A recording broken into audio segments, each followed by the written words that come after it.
Ezekiel Chapter 1.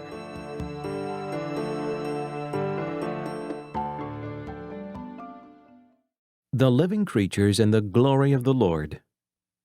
In the 30th year, in the 4th month, on the 5th day, while I was among the exiles by the Chebar river, the heavens were opened, and I saw visions of God.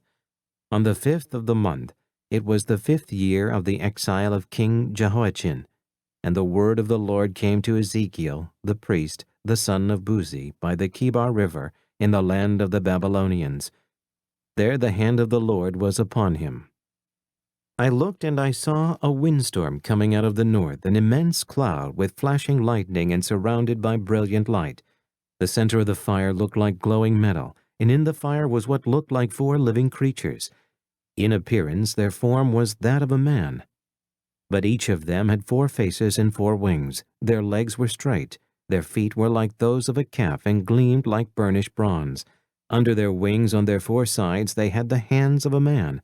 All 4 of them had faces and wings, and their wings touched one another. Each one went straight ahead. They did not turn as they moved. Their faces looked like this. Each of the 4 had the face of a man, and on the right side each had the face of a lion, and on the left side the face of an ox. Each also had the face of an eagle. Such were their faces. Their wings were spread out, upward. Each had 2 wings, one touching the wing of another creature on either side, and 2 wings covering its body. Each one went straight ahead. Wherever the Spirit would go, they would go, without turning as they went. The appearance of the living creatures was like burning coals of fire, or like torches. Fire moved back and forth among the creatures. It was bright, and lightning flashed out of it. The creatures sped back and forth like flashes of lightning. As I looked at the living creatures, I saw a wheel on the ground beside each creature with its 4 faces. This was the appearance and structure of the wheels. They sparkled like chrysolite, and all 4 looked alike. Each appeared to be made like a wheel intersecting a wheel. As they moved, they would go in any one of the 4 directions the creatures faced. The wheels did not turn about as the creatures went. Their rims were high and awesome, and all 4 rims were full of eyes all around. When the living creatures moved, the wheels beside them moved, and when the living creatures rose from the ground, the wheels also rose. Wherever the Spirit would go, they would go, and the wheels would rise along with them, because the spirit of the living creatures was in the wheels. When the creatures moved, they also moved. When the creatures stood still, they also stood still. And when the creatures rose from the ground, the wheels along with them, because the spirit of the living creatures was in the wheels. Spread out above the heads of the living creatures was what looked like an expanse, sparkling like ice, and awesome. Under the expanse their wings were stretched out one toward the other, and each had 2 wings covering its body. When the creatures moved, I heard the sound of their wings, like the roar of rushing waters, like the voice of the Almighty, like the tumult of an army. When they stood still, they lowered their wings. Then there came a voice from above the expanse over their heads as they stood with lowered wings. Above the expanse over their heads was what looked like a throne of sapphire, and high above on the throne was a figure like that of a man. I saw that from what appeared to be his waist up he looked like a glowing metal as if full of fire, and that from there down he looked like fire. And brilliant light surrounded him, like the appearance of a rainbow in the clouds on a rainy day. So was the radiance around him. This was the appearance of the likeness of the glory of the Lord when I saw it. I fell face down, and I heard the voice of one speaking.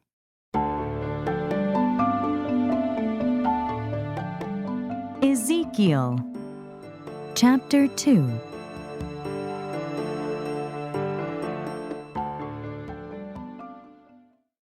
Ezekiel's call. He said to me, "Son of man, stand up on your feet, and I will speak to you." As he spoke, the Spirit came into me and raised me to my feet, and I heard him speaking to me. He said, "Son of man, I am sending you to the Israelites, to a rebellious nation that has rebelled against me. They and their fathers have been in revolt against me to this very day. The people to whom I am sending you are obstinate and stubborn. Say to them, 'This is what the Sovereign Lord says.' And whether they listen or fail to listen, for they are a rebellious house, they will know that a prophet has been among them. And you, son of man, Do not be afraid of them or their words. Do not be afraid, though briars and thorns are all around you, and you live among scorpions.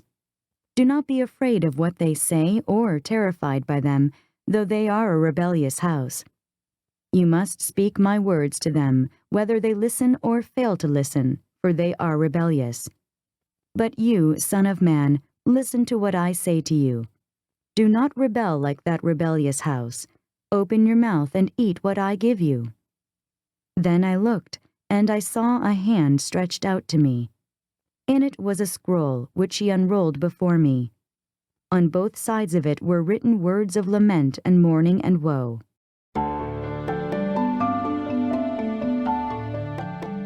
Ezekiel Chapter 3.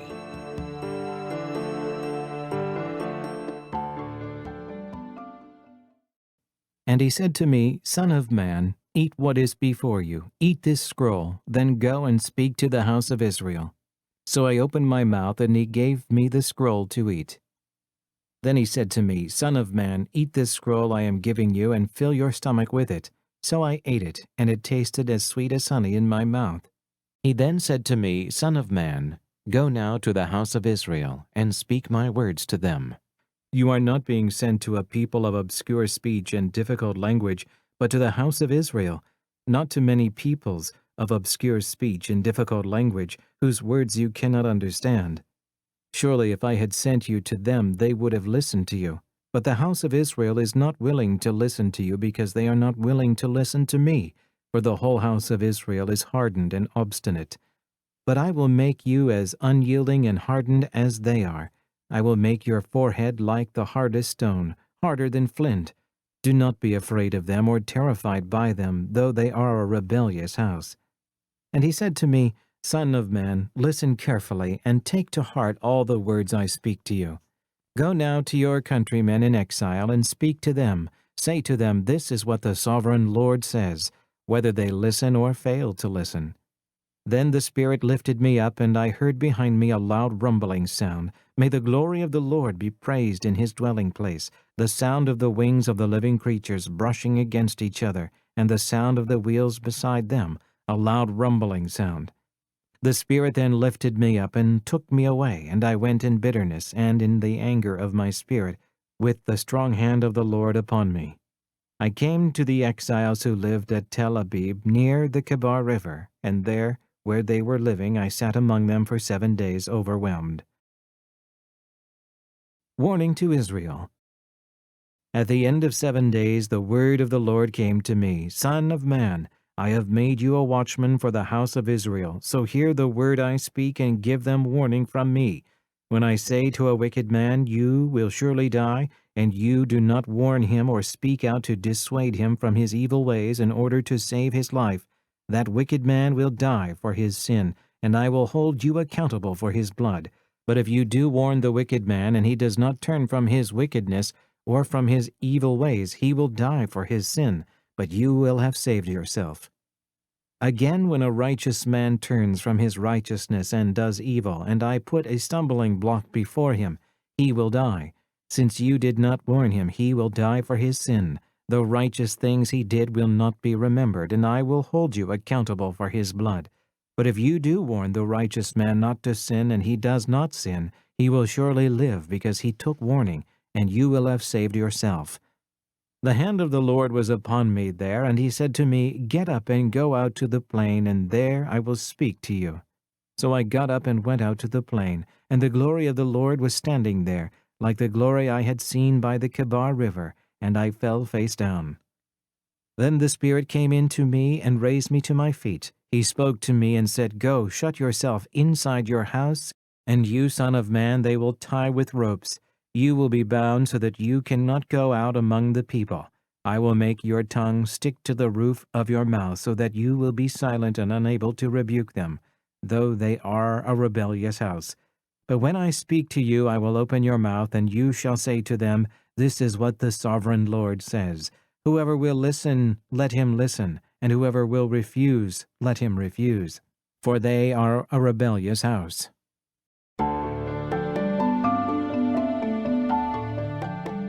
Ezekiel Chapter 4.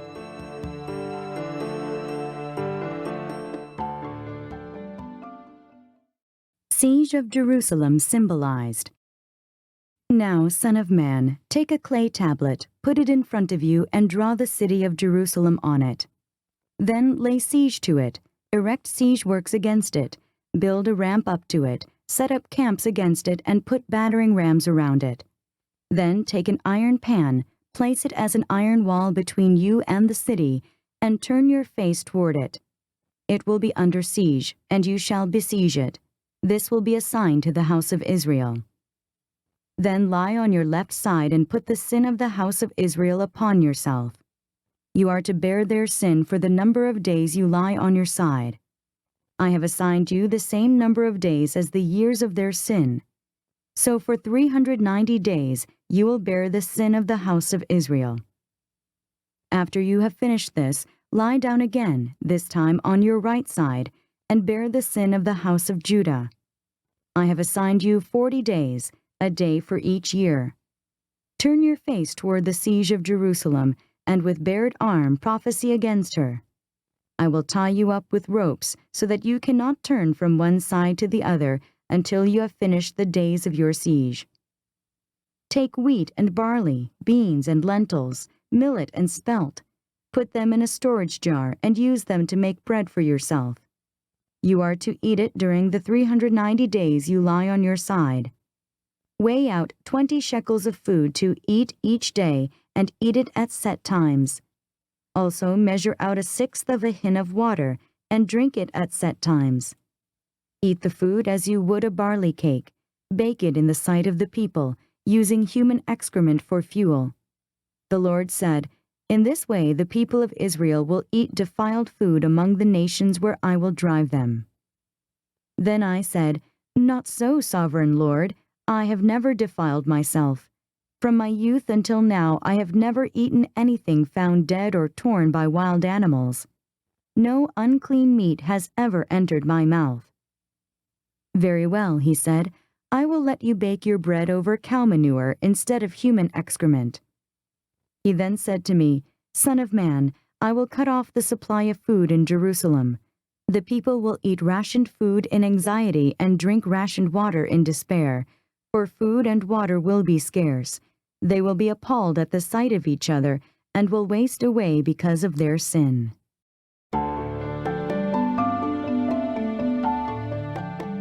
Ezekiel Chapter 5.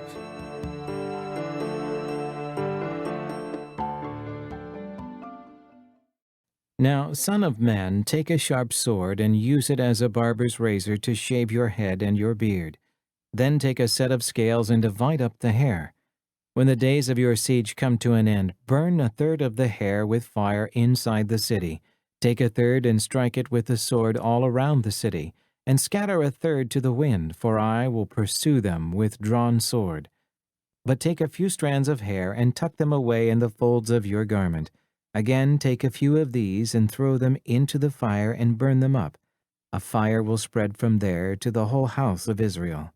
This is what the sovereign Lord says. This is Jerusalem, which I have set in the center of the nations, with countries all around her. Yet in her wickedness she has rebelled against my laws and decrees more than the nations and countries around her. She has rejected my laws and has not followed my decrees. Therefore this is what the sovereign Lord says. You have been more unruly than the nations around you and have not followed my decrees or kept my laws. You have not even conformed to the standards of the nations around you. Therefore this is what the sovereign Lord says. I myself am against you, Jerusalem, and I will inflict punishment on you in the sight of the nations because of all your detestable idols. I will do to you what I have never done before and will never do again. Therefore in your midst fathers will eat their children, and children will eat their fathers. I will inflict punishment on you and will scatter all your survivors to the winds. Therefore as surely as I live, declares the sovereign Lord, because you have defiled my sanctuary with all your vile images and detestable practices, I myself will withdraw my favor. I will not look on you with pity or spare you. 1/3 of your people will die of the plague or perish by famine inside you. A third will fall by the sword outside your walls, and a third I will scatter to the winds and pursue with drawn sword. Then my anger will cease, and my wrath against them will subside, and I will be avenged. And when I have spent my wrath upon them, they will know that I, the Lord, have spoken in my zeal. I will make you a ruin and a reproach among the nations around you. In the sight of all who pass by, you will be a reproach and a taunt, a warning, and an object of horror to the nations around you, when I inflict punishment on you in anger, and in wrath, and with stinging rebuke. I, the Lord, have spoken. When I shoot at you with my deadly destructive arrows of famine, I will shoot to destroy you. I will bring more and more famine upon you and cut off your supply of food. I will send famine and wild beasts against you, and they will leave you childless. Plague and bloodshed will sweep through you, and I will bring the sword against you. I, the Lord, have spoken.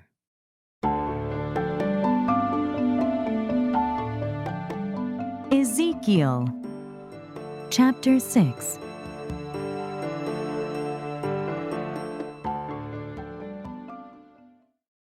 A prophecy against the mountains of Israel. The word of the Lord came to me, Son of man, set your face against the mountains of Israel. Prophesy against them and say, O mountains of Israel, hear the word of the sovereign Lord. This is what the sovereign Lord says to the mountains and hills, to the ravines and valleys.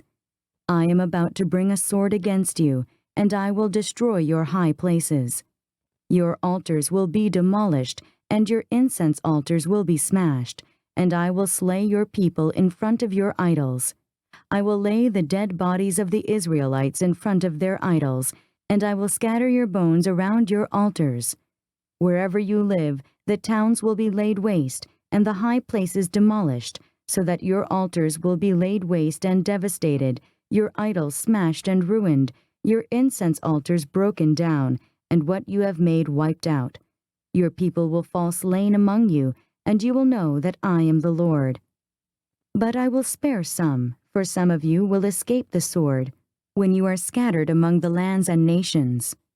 Then in the nations where they have been carried captive, those who escape will remember me, how I have been grieved by their adulterous hearts, which have turned away from me, and by their eyes, which have lusted after their idols. They will loathe themselves for the evil they have done and for all their detestable practices.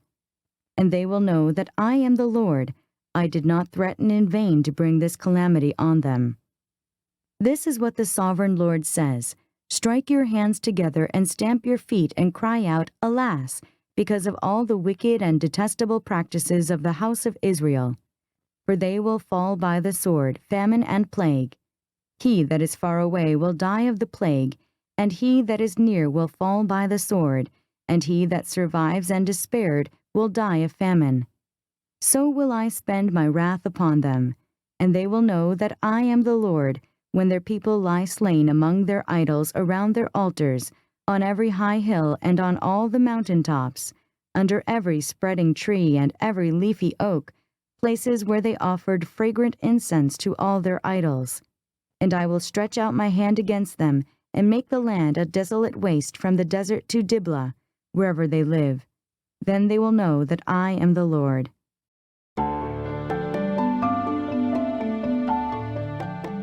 Ezekiel Chapter 7.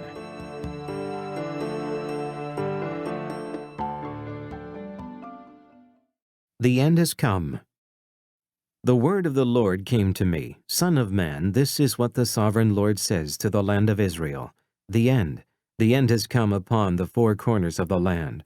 The end is now upon you, and I will unleash my anger against you. I will judge you according to your conduct and repay you for all your detestable practices. I will not look on you with pity or spare you. I will surely repay you for your conduct and the detestable practices among you.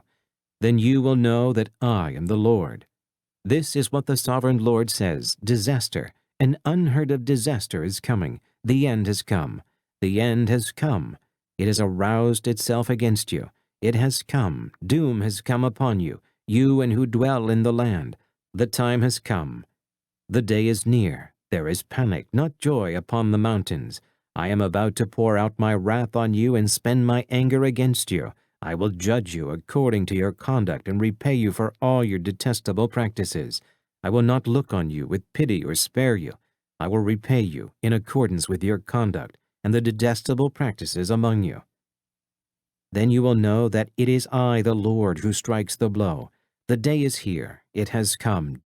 Doom has burst forth, the rod has budded, arrogance has blossomed. Violence has grown into a rod to punish wickedness. None of the people will be left, none of that crowd, no wealth, nothing of value. The time has come, the day has arrived. Let not the buyer rejoice, nor the seller grieve, for wrath is upon the whole crowd. The seller will not recover the land, as he has sold as long as both of them live, for the vision concerning the whole crowd will not be reversed. Because of their sins, not one of them will preserve his life. Though they blow the trumpet and get everything ready, no one will go into battle, for my wrath is upon the whole crowd. Outside is the sword, inside are plague and famine. Those in the country will die by the sword, and those in the city will be devoured by famine and plague. All who survive and escape will be in the mountains, moaning like doves of the valleys, each because of his sins. Every hand will go limp, and every knee will become as weak as water. They will put on sackcloth and be clothed with terror. Their faces will be covered with shame, and their heads will be shaved. They will throw their silver into the streets, and their gold will be an unclean thing. Their silver and gold will not be able to save them in the day of the Lord's wrath. They will not satisfy their hunger or fill their stomachs with it, for it has made them stumble into sin. They were proud of their beautiful jewelry, and used it to make their detestable idols and vile images. Therefore I will turn these into an unclean thing for them. I will hand it all over as plunder to foreigners and as loot to the wicked of the earth, and they will defile it. I will turn my face away from them, and they will desecrate my treasured place. Robbers will enter it and desecrate it. Prepare chains, because the land is full of bloodshed and the city is full of violence. I will bring the most wicked of the nations to take possession of their houses. I will put an end to the pride of the mighty, and their sanctuaries will be desecrated. When terror comes, they will seek peace, but there will be none. Calamity upon calamity will come, and rumor upon rumor. They will try to get a vision from the prophet. The teachings of the law by the priest will be lost, as will the counsel of the elders. The king will mourn, the prince will be clothed with despair, and the hands of the people of the land will tremble. I will deal with them according to their conduct and by their own standards. I will judge them. Then they will know that I am the Lord.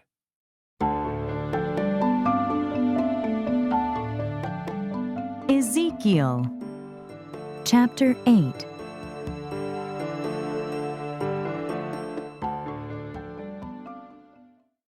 Idolatry in the Temple.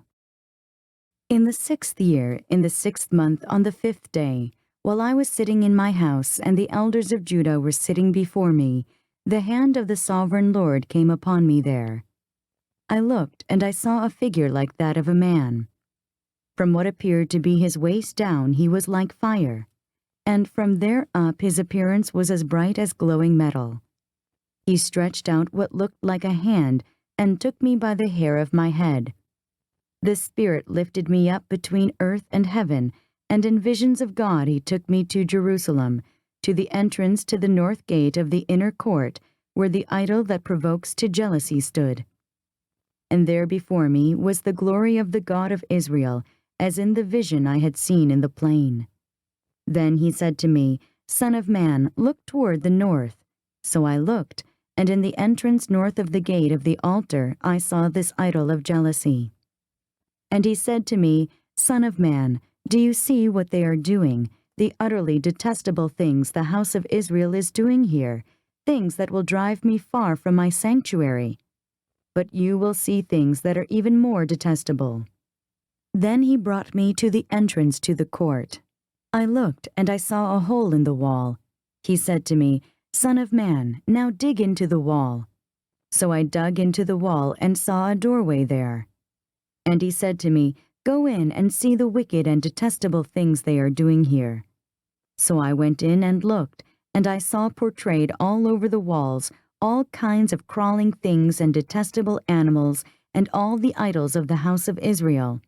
In front of them stood 70 elders of the house of Israel, and Jezaniah, son of Shaphan, was standing among them. Each had a censer in his hand, and a fragrant cloud of incense was rising.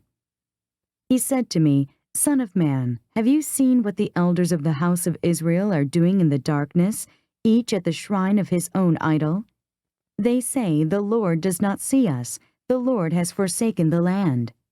Again, he said, you will see them doing things that are even more detestable. Then he brought me to the entrance to the north gate of the house of the Lord, and I saw women sitting there, mourning for Tammuz. He said to me, Do you see this, son of man? You will see things that are even more detestable than this. He then brought me into the inner court of the house of the Lord, and there at the entrance to the temple, between the portico and the altar, were about 25 men. With their backs toward the temple of the Lord, and their faces toward the east, they were bowing down to the sun in the east. He said to me, Have you seen this, son of man? Is it a trivial matter for the house of Judah to do the detestable things they are doing here? Must they also fill the land with violence and continually provoke me to anger? Look at them putting the branch to their nose. Therefore I will deal with them in anger. I will not look on them with pity or spare them. Although they shout in my ears, I will not listen to them.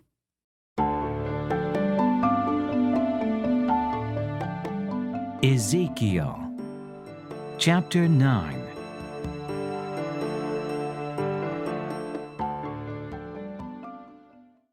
Idolaters killed. Then I heard him call out in a loud voice, Bring the guards of the city here, each with a weapon in his hand. And I saw 6 men coming from the direction of the upper gate, which faces north, each with a deadly weapon in his hand. With them was a man clothed in linen who had a writing kit at his side. They came in and stood beside the bronze altar. Now the glory of God of Israel went up from above the cherubim, where it had been, and moved to the threshold of the temple. Then the Lord called to the man clothed in linen who had the writing kit at his side, and said to him, Go throughout the city of Jerusalem, and put a mark on the foreheads of those who grieve and lament over all the detestable things that are done in it. As I listened, he said to the others, Follow him through the city, and kill without showing pity or compassion. Slaughter old men, young men, and maidens, women and children, but do not touch anyone who has the mark. Begin at my sanctuary. So they began with the elders who were in front of the temple. Then he said to them, Defile the temple, and fill the courts with the slain. Go. So they went out and began killing throughout the city. While they were killing, and I was left alone, I fell face down, crying out, Ah, sovereign Lord, are you going to destroy the entire remnant of Israel in this outpouring of your wrath on Jerusalem? He answered me, The sin of the house of Israel and Judah is exceedingly great. The land is full of bloodshed, and the city is full of injustice. They say, The Lord has forsaken the land, the Lord does not see. So I will not look on them with pity or spare them, but I will bring down on their own heads what they have done. Then the man in linen with the writing kit at his side brought back word, saying, I have done as you commanded.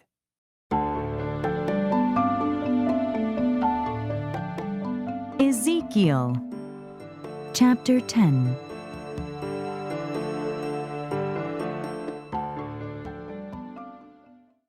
The glory departs from the temple. I looked, and I saw the likeness of a throne of sapphire above the expanse that was over the heads of the cherubim. The Lord said to the man clothed in linen, Go in among the wheels beneath the cherubim. Fill your hands with burning coals from among the cherubim, and scatter them over the city. And as I watched, he went in. Now the cherubim were standing on the south side of the temple when the man went in, and a cloud filled the inner court. Then the glory of the Lord rose from above the cherubim and moved to the threshold of the temple. The cloud filled the temple, and the court was full of the radiance of the glory of the Lord. The sound of the wings of the cherubim could be heard as far away as the outer court, like the voice of God Almighty when he speaks. when the Lord commanded the man in linen, "Take fire from among the wheels, from among the cherubim," the man went in and stood beside a wheel. Then one of the cherubim reached out his hand to the fire that was among them. He took up some of it and put it into the hands of the man in linen, who took it and went out. Under the wings of the cherubim could be seen what looked like the hands of a man. I looked, and I saw beside the cherubim 4 wheels, one beside each of the cherubim. The wheels sparkled like chrysolite. As for their appearance, the 4 of them looked alike. Each was like a wheel intersecting a wheel. As they moved, they would go in any one of the 4 directions the cherubim faced. The wheels did not turn about as the cherubim went. The cherubim went in whatever direction the head faced, without turning as they went. Their entire bodies, including their backs, their hands, and their wings, were completely full of eyes, as were their 4 wheels. I heard the wheels being called the whirling wheels. Each of the cherubim had 4 faces. One face was that of a cherub, the second the face of a man, the third the face of a lion, and the 4th the face of an eagle. Then the cherubim rose upward. These were the living creatures I had seen by the Kibar River. When the cherubim moved, the wheels beside them moved, and when the cherubim spread their wings to rise from the ground, the wheels did not leave their side. When the cherubim stood still, they also stood still, and when the cherubim rose, they rose with them, because the spirit of the living creatures was in them. Then the glory of the Lord departed from over the threshold of the temple and stopped above the cherubim. While I watched, the cherubim spread their wings and rose from the ground, and as they went, the wheels went with them. They stopped at the entrance to the east gate of the Lord's house, and the glory of the God of Israel was above them.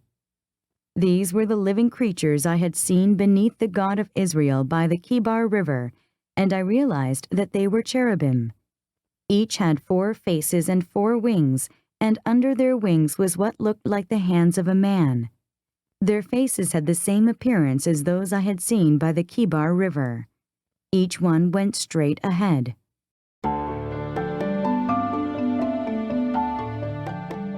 Ezekiel Chapter 11.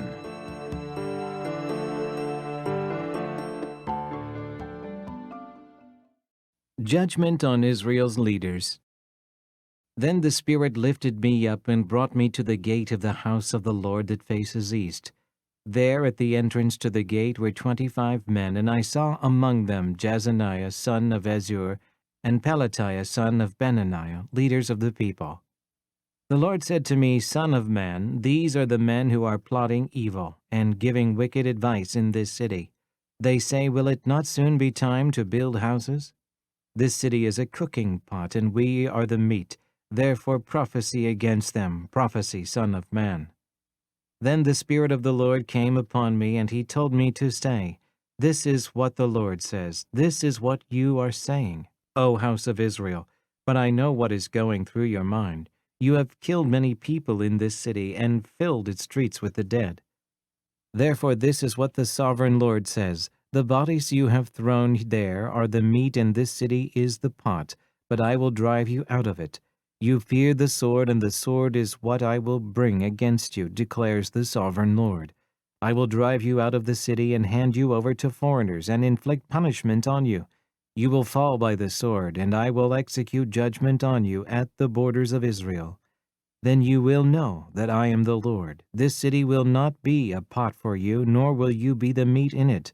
I will execute judgment on you at the borders of Israel, and you will know that I am the Lord, for you have not followed my decrees or kept my laws, but have conformed to the standards of the nations around you."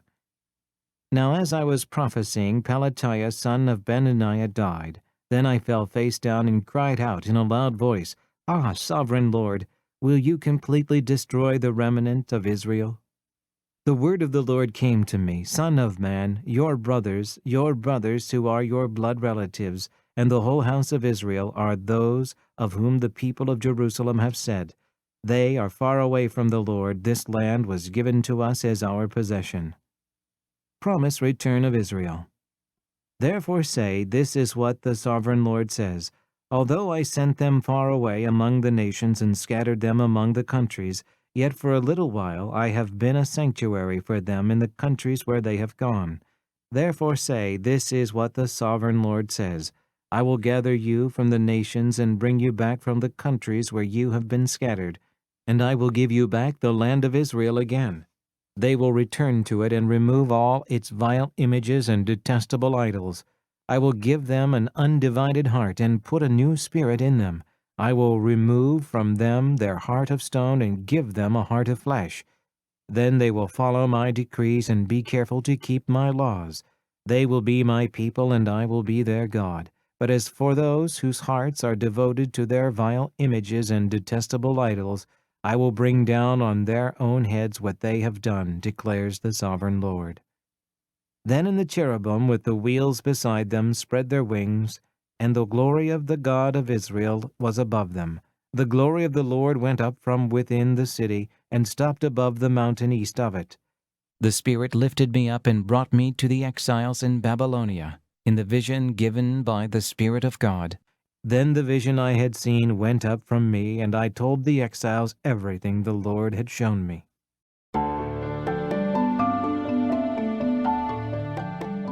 Ezekiel Chapter 12.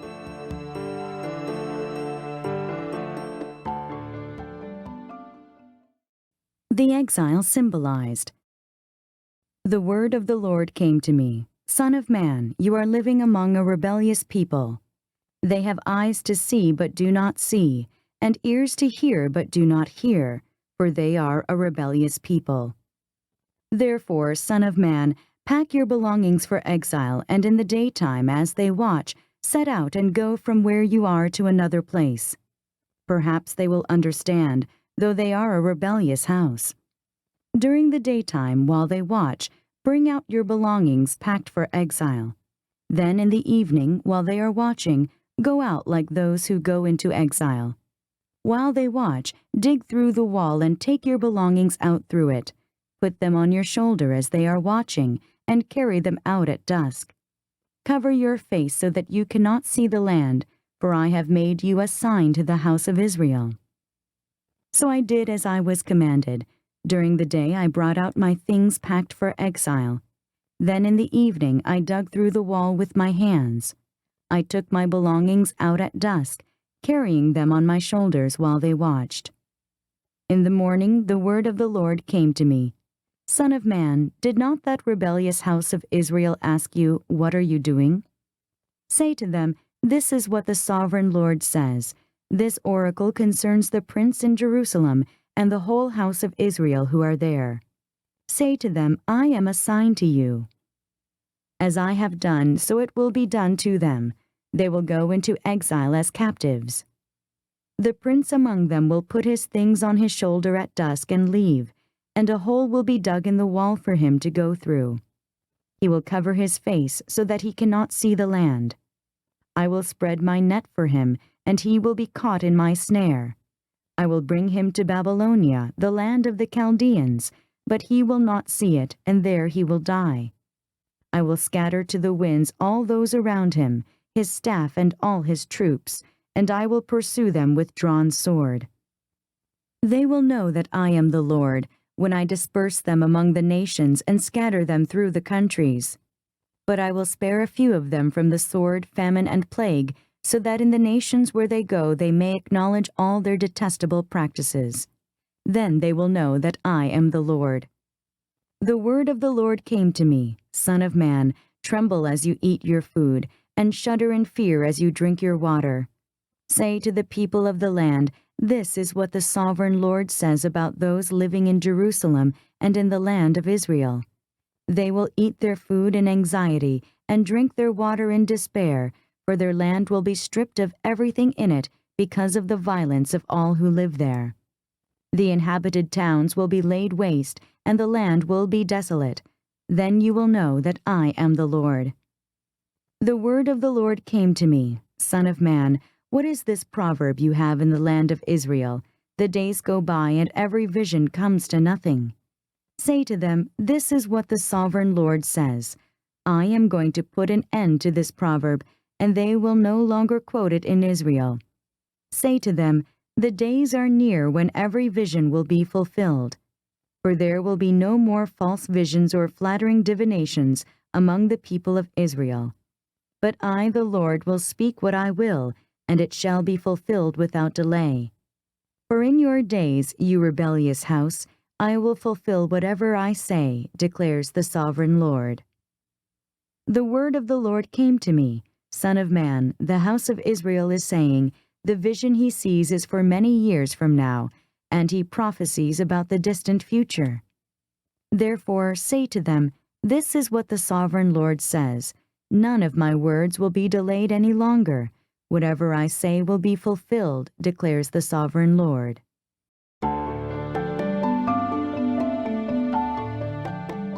Ezekiel Chapter 13.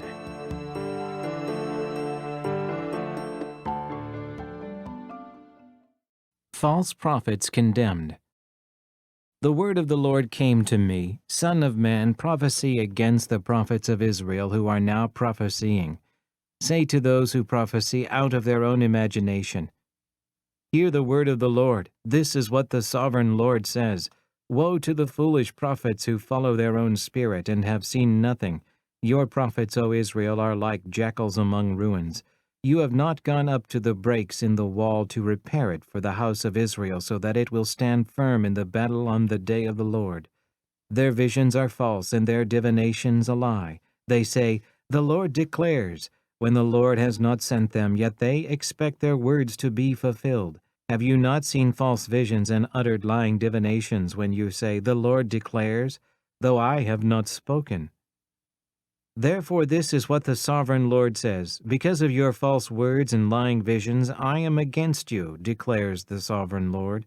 My hand will be against the prophets who see false visions and utter lying divinations. They will not belong to the council of my people or be listed in the records of the house of Israel, nor will they enter the land of Israel. Then you will know that I am the sovereign Lord. Because they lead my people astray, saying peace when there is no peace, and because when a flimsy wall is built they cover it with whitewash. Therefore tell those who cover it with whitewash that it is going to fall. Rain will come in torrents, and I will send hailstones hurtling down, and violent winds will burst forth. When the wall collapses, will people not ask you, where is the whitewash you covered it with? Therefore this is what the sovereign Lord says, in my wrath I will unleash a violent wind, and in my anger hailstones and torrents of rain will fall with destructive fury. I will tear down the wall you have covered with whitewash, and will level it to the ground, so that its foundation will be laid bare. When it falls, you will be destroyed in it, and you will know that I am the Lord. So I will spend my wrath against the wall and against those who have covered it with whitewash. I will say to you, the wall is gone, and so are those who whitewashed it, those prophets of Israel who prophesied to Jerusalem and saw visions of peace for her when there was no peace, declares the sovereign Lord. Now, Son of man, set your face against the daughters of your people who prophesy out of their own imagination. Prophesy against them and say, this is what the sovereign Lord says. Woe to the women who sew magic charms on all their wrists and make veils of various lengths for their heads in order to ensnare people. Will you ensnare the lives of my people but preserve your own? You have profaned me among my people for a few handfuls of barley and scraps of bread. By lying to my people who listen to lies, you have killed those who should not have died and have spared those who should not live. Therefore this is what the sovereign Lord says. I am against your magic charms with which you ensnare people like birds, and I will tear them from your arms. I will set free the people that you ensnare like birds. I will tear off your veils and save my people from your hands, and they will no longer fall prey to your power. Then you will know that I am the Lord, because you disheartened the righteous with your lies, when I had brought them no grief, and because you encourage the wicked not to turn from their evil ways, and so save their lives. Therefore you will no longer see false visions or practice divination. I will save my people from your hands, and then you will know that I am the Lord.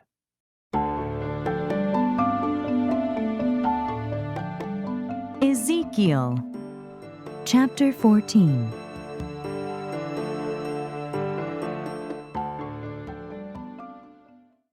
Idolaters Condemned. Some of the elders of Israel came to me and sat down in front of me. Then the word of the Lord came to me.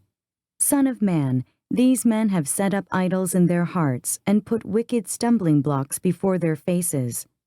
Should I let them inquire of me at all? Therefore speak to them and tell them, this is what the sovereign Lord says. When any Israelite sets up idols in his heart and puts a wicked stumbling block before his face and then goes to a prophet, I, the Lord, will answer him myself in keeping with his great idolatry. I will do this to recapture the hearts of the people of Israel who have all deserted me for their idols.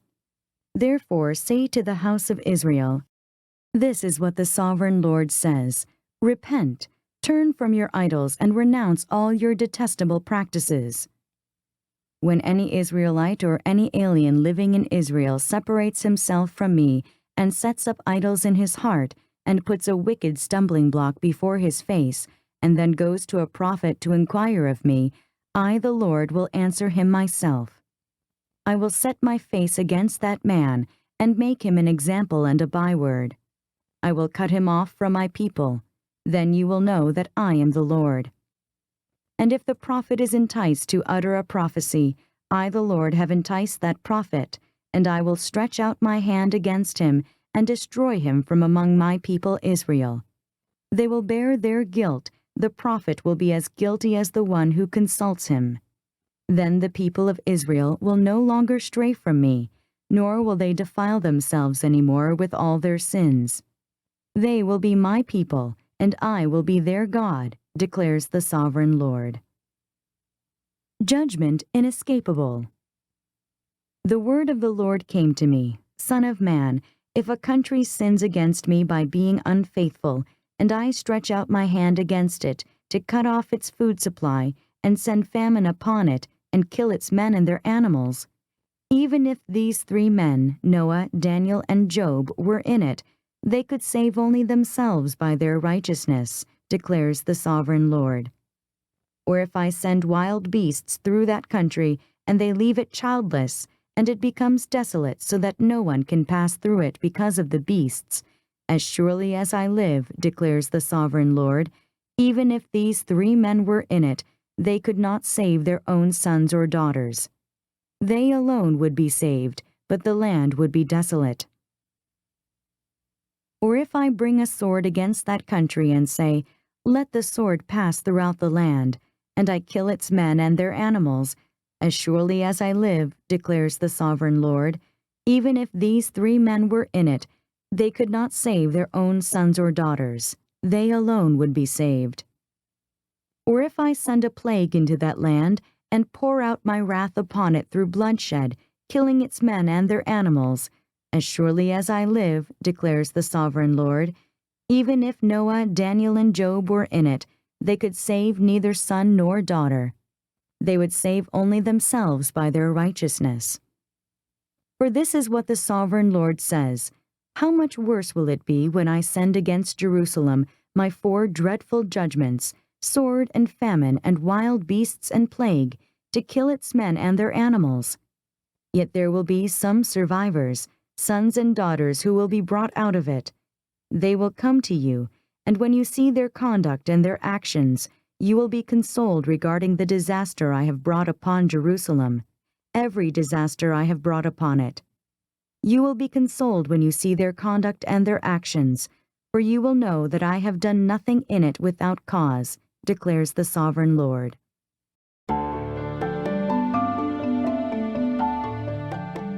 Ezekiel Chapter 15.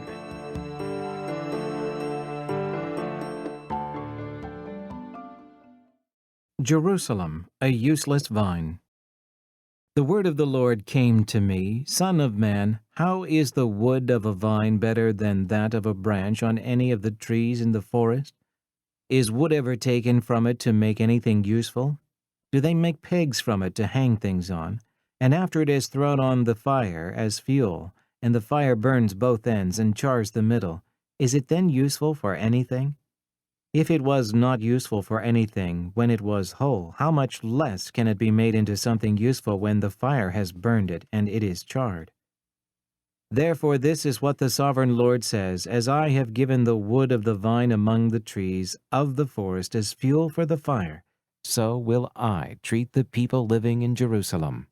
I will set my face against them. Although they have come out of the fire will yet consume them.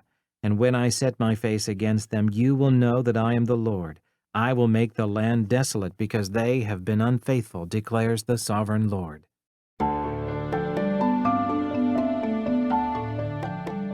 Ezekiel Chapter 16.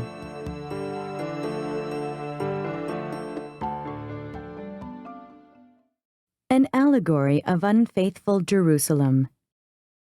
The word of the Lord came to me. Son of man, confront Jerusalem with her detestable practices and say, This is what the sovereign Lord says to Jerusalem. Your ancestry and birth were in the land of the Canaanites. Your father was an Amorite, and your mother a Hittite. On the day you were born, your cord was not cut, nor were you washed with water to make you clean, nor were you rubbed with salt or wrapped in cloths. No one looked on you with pity or had compassion enough to do any of these things for you. Rather, you were thrown out into the open field, for on the day you were born you were despised. Then I passed by and saw you kicking about in your blood, and as you lay there in your blood I said to you, Live. I made you grow like a plant of the field. You grew up and developed, and became the most beautiful of jewels. Your breasts were formed, and your hair grew, you who were naked and bare.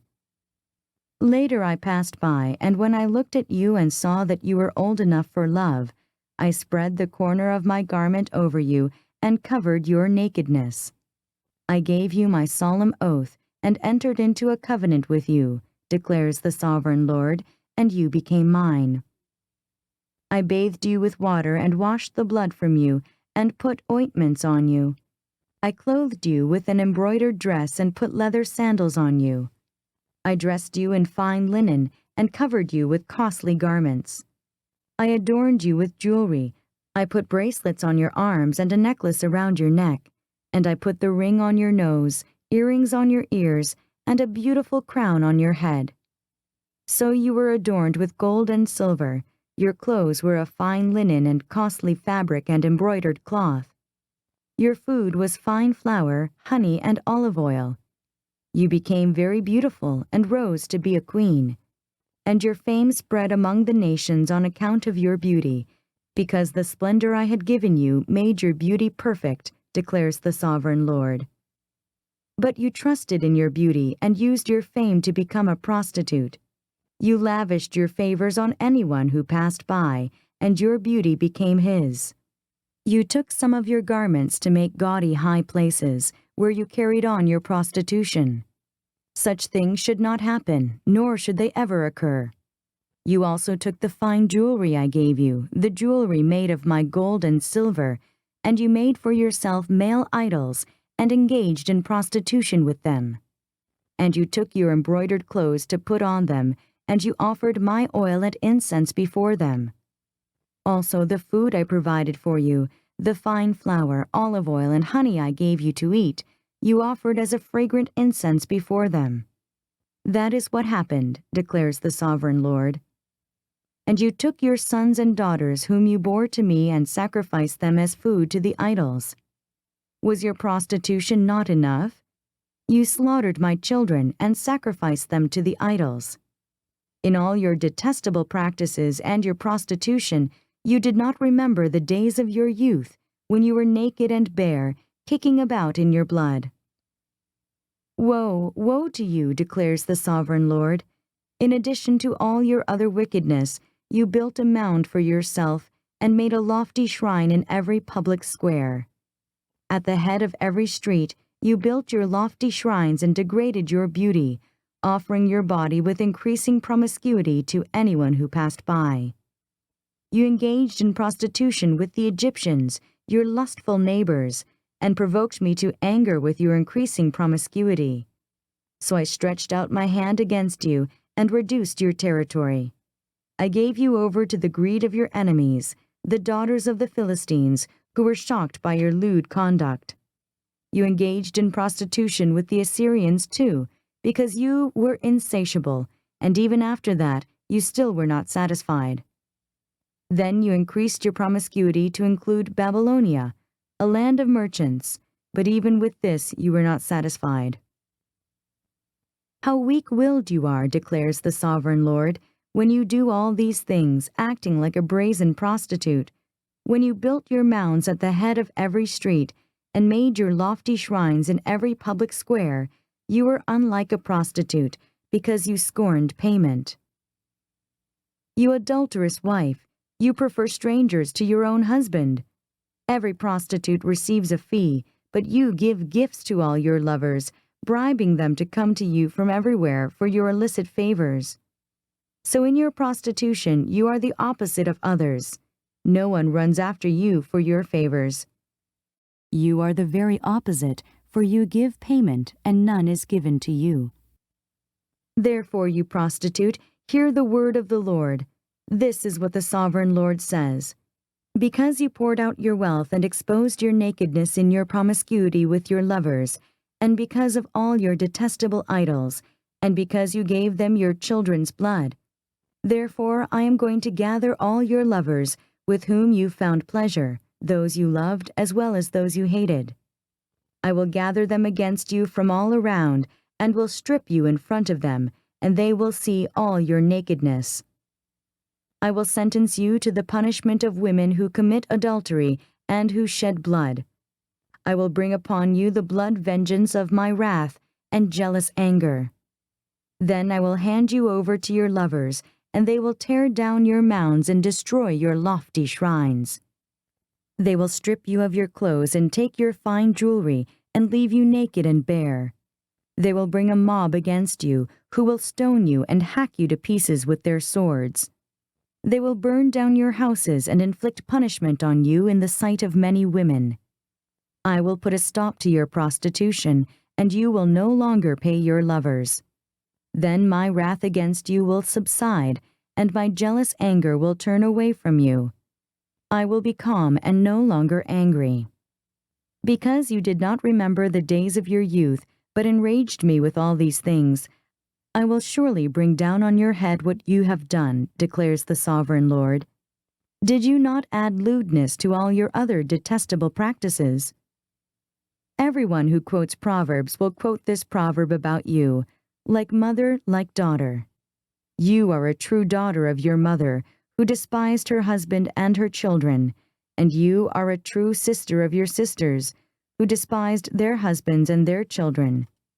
Your mother was a Hittite, and your father an Amorite. Your older sister was Samaria, who lived to the north of you with her daughters. And your younger sister, who lived to the south of you with her daughters, was Sodom.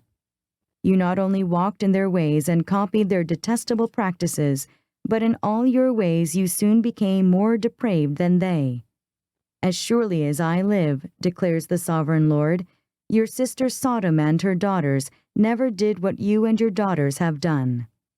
Now this was the sin of your sister Sodom. She and her daughters were arrogant, overfed, and unconcerned. They did not help the poor and needy. They were haughty and did detestable things before me. Therefore I did away with them, as you have seen. Samaria did not commit half the sins you did. You have done more detestable things than they, and have made your sisters seem righteous by all these things you have done. Bear your disgrace, for you have furnished some justification for your sisters. Because your sins were more vile than theirs, they appear more righteous than you. So then, be ashamed and bear your disgrace, for you have made your sisters appear righteous. However, I will restore the fortunes of Sodom and her daughters, and of Samaria and her daughters, and your fortunes along with them, so that you may bear your disgrace and be ashamed of all you have done in giving them comfort.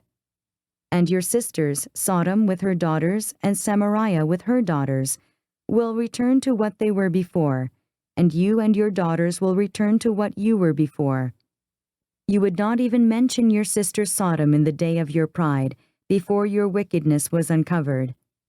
Even so, you are now scorned by the daughters of Edom and all her neighbors, and the daughters of the Philistines, all those around you who despise you.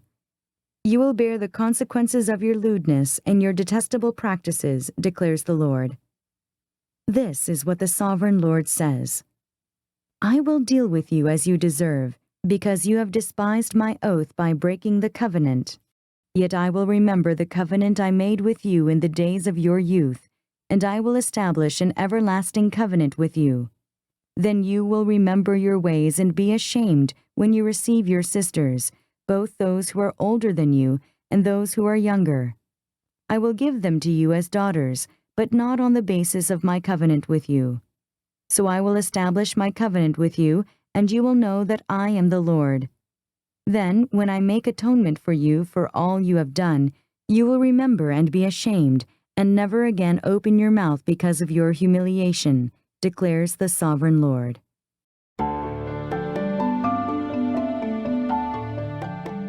Ezekiel Chapter 17.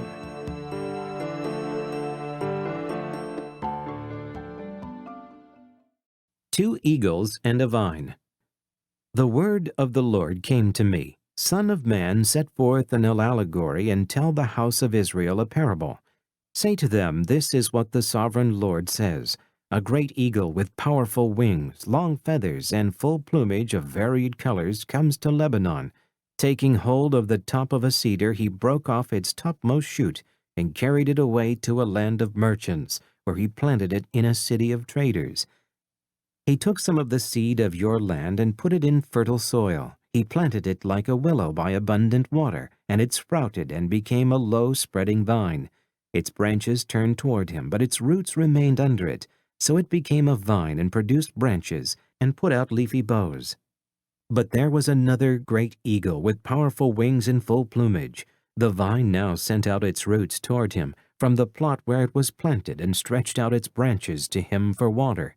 It had been planted in good soil by abundant water so that it would produce branches, bear fruit, and become a splendid vine.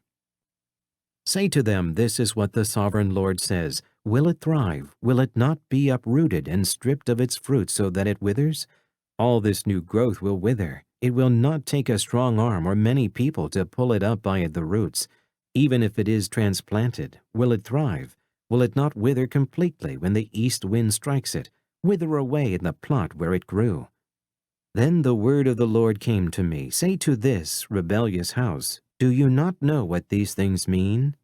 Say to them, the king of Babylon went to Jerusalem and carried off her king and her nobles, bringing them back with him to Babylon.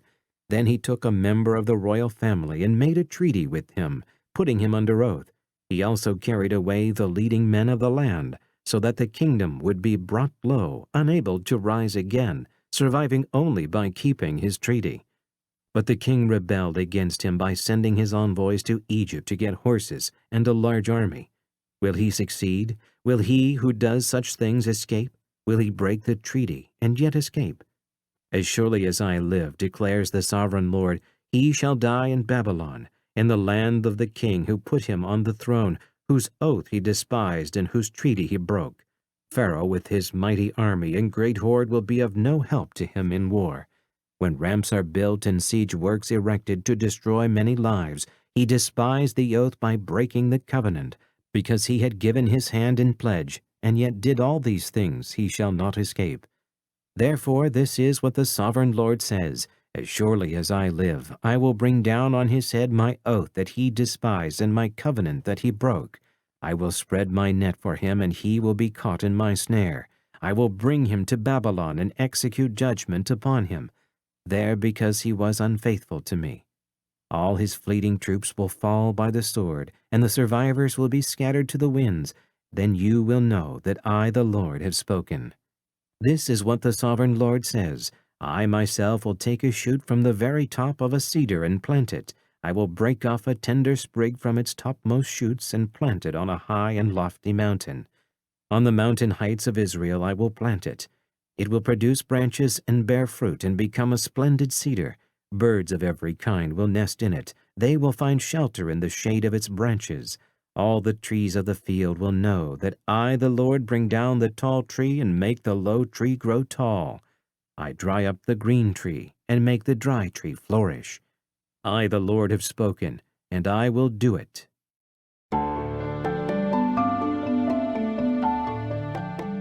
Ezekiel Chapter 18.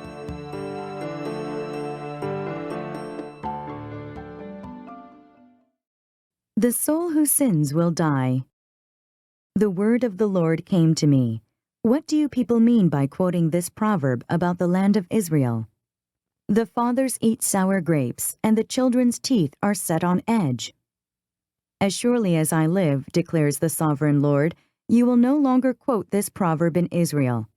For every living soul belongs to me, the Father as well as the Son, both alike belong to me. The soul who sins is the one who will die.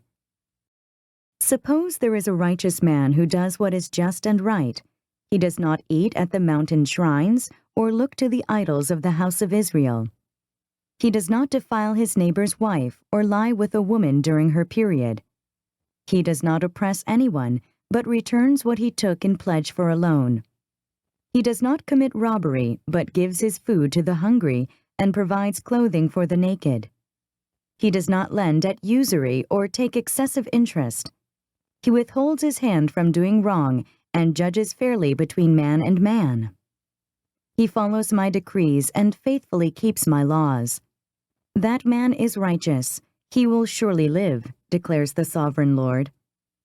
Suppose he has a violent son who sheds blood or does any of these other things, though the father has done none of them. He eats at the mountain shrines. He defiles his neighbor's wife. He oppresses the poor and needy. He commits robbery. He does not return what he took in pledge. He looks to the idols. He does detestable things. He lends at usury and takes excessive interest. Will such a man live? He will not. Because he has done all these detestable things, he will surely be put to death, and his blood will be on his own head. But suppose this son has a son who sees all the sins his father commits, and though he sees them, he does not do such things. He does not eat at the mountain shrines, or look to the idols of the house of Israel. He does not defile his neighbor's wife. He does not oppress anyone or require a pledge for a loan. He does not commit robbery, but gives his food to the hungry and provides clothing for the naked. He withholds his hand from sin and takes no usury or excessive interest. He keeps my laws and follows my decrees. He will not die for his father's sin. He will surely live. But his father will die for his own sin because he practiced extortion, robbed his brother, and did what was wrong among his people. Yet you ask, why does the son not share the guilt of his father? Since the son has done what is just and right and has been careful to keep all my decrees, he will surely live.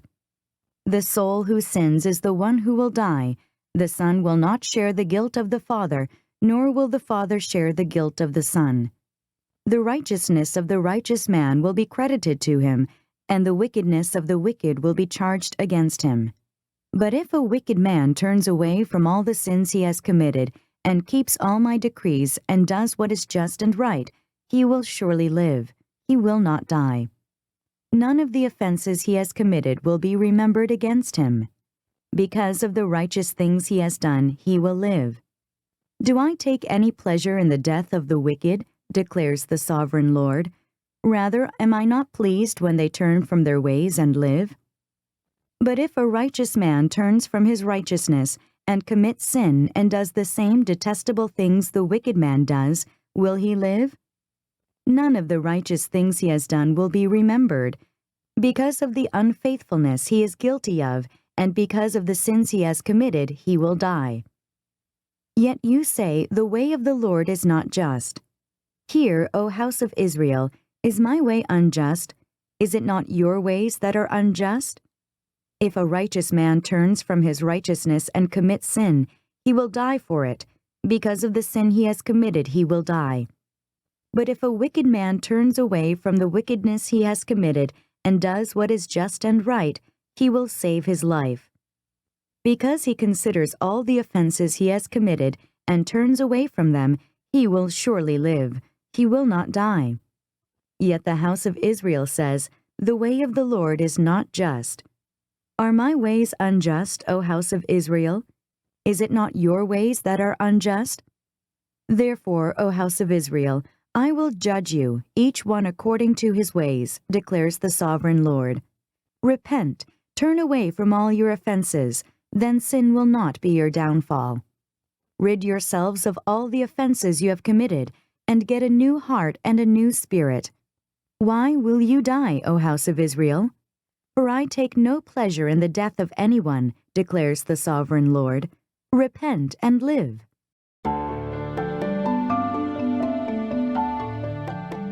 Ezekiel Chapter 19.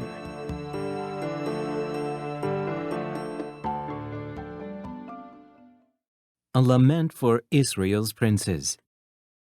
Take up a lament concerning the princes of Israel, and say, "What a lioness was your mother among the lions! She lay down among the young lions and reared her cubs. She brought up one of her cubs, and he became a strong lion. He learned to tear the prey, and he devoured men. The nations heard about him, and he was trapped in their pit. They led him with hooks to the land of Egypt." When she saw her hope unfulfilled, her expectation gone, she took another of her cubs and made him a strong lion. He prowled among the lions, for he was now a strong lion. He learned to tear the prey, and he devoured men. He broke down their strongholds and devastated their towns. The land and all who were in it were terrified by his roaring. Then the nations came against him, those from regions round about. They spread their net for him, and he was trapped in their pit. With hooks they pulled him into a cage and brought him to the king of Babylon. They put him in prison, so his roar was heard no longer on the mountains of Israel. Your mother was like a vine in your vineyard. Planted by the water, it was fruitful and full of branches because of abundant water. Its branches were strong, fit for a ruler's scepter. It towered high above the thick foliage, conspicuous for its height and for its many branches. But it was uprooted in fury and thrown to the ground. The east wind made it shrivel. It was stripped of its fruit. Its strong branches withered, and fire consumed them. Now it is planted in the desert, in a dry and thirsty land. Fire spread from one of its main branches and consumed its fruit. No strong branch is left on it, fit for a ruler's scepter. This is a lament, and is to be used as a lament.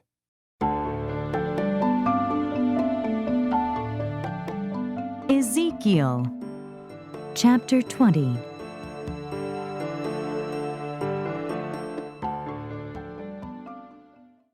Rebellious Israel. In the 7th year, in the 5th month, on the 10th day, some of the elders of Israel came to inquire of the Lord, and they sat down in front of me. Then the word of the Lord came to me, "Son of man, speak to the elders of Israel, and say to them, This is what the sovereign Lord says. Have you come to inquire of me? As surely as I live, I will not let you inquire of me, declares the sovereign Lord. Will you judge them? Will you judge them, son of man?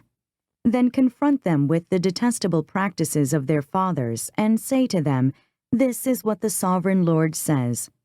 On the day I chose Israel, I swore with uplifted hand to the descendants of the house of Jacob, and revealed myself to them in Egypt. With uplifted hand I said to them, I am the Lord your God. On that day I swore to them that I would bring them out of Egypt into a land I had searched out for them, a land flowing with milk and honey, the most beautiful of all lands. And I said to them, Each of you, get rid of the vile images you have set your eyes on, and do not defile yourselves with the idols of Egypt. I am the Lord your God. But they rebelled against me and would not listen to me. They did not get rid of the vile images they had set their eyes on, nor did they forsake the idols of Egypt. So I said I would pour out my wrath on them and spend my anger against them in Egypt. But for the sake of my name I did what would keep it from being profaned in the eyes of the nations they lived among, and in whose sight I had revealed myself to the Israelites by bringing them out of Egypt.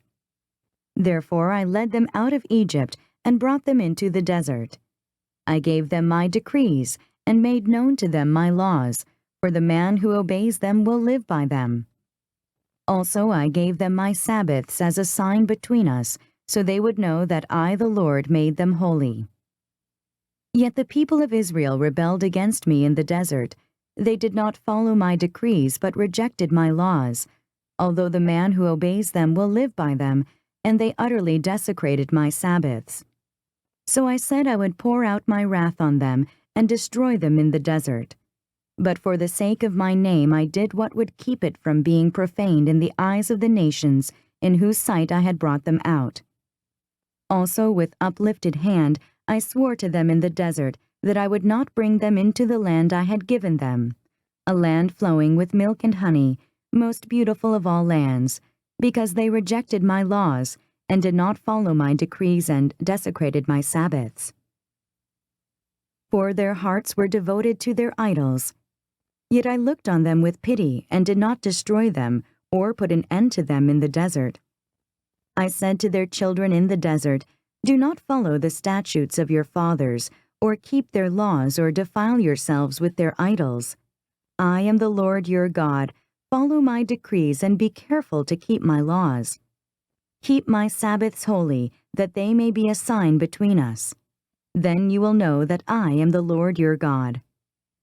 But the children rebelled against me. They did not follow my decrees. They were not careful to keep my laws, although the man who obeys them will live by them, and they desecrated my Sabbaths.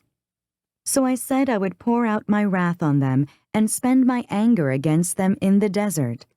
But I withheld my hand, and for the sake of my name I did what would keep it from being profaned in the eyes of the nations in whose sight I had brought them out.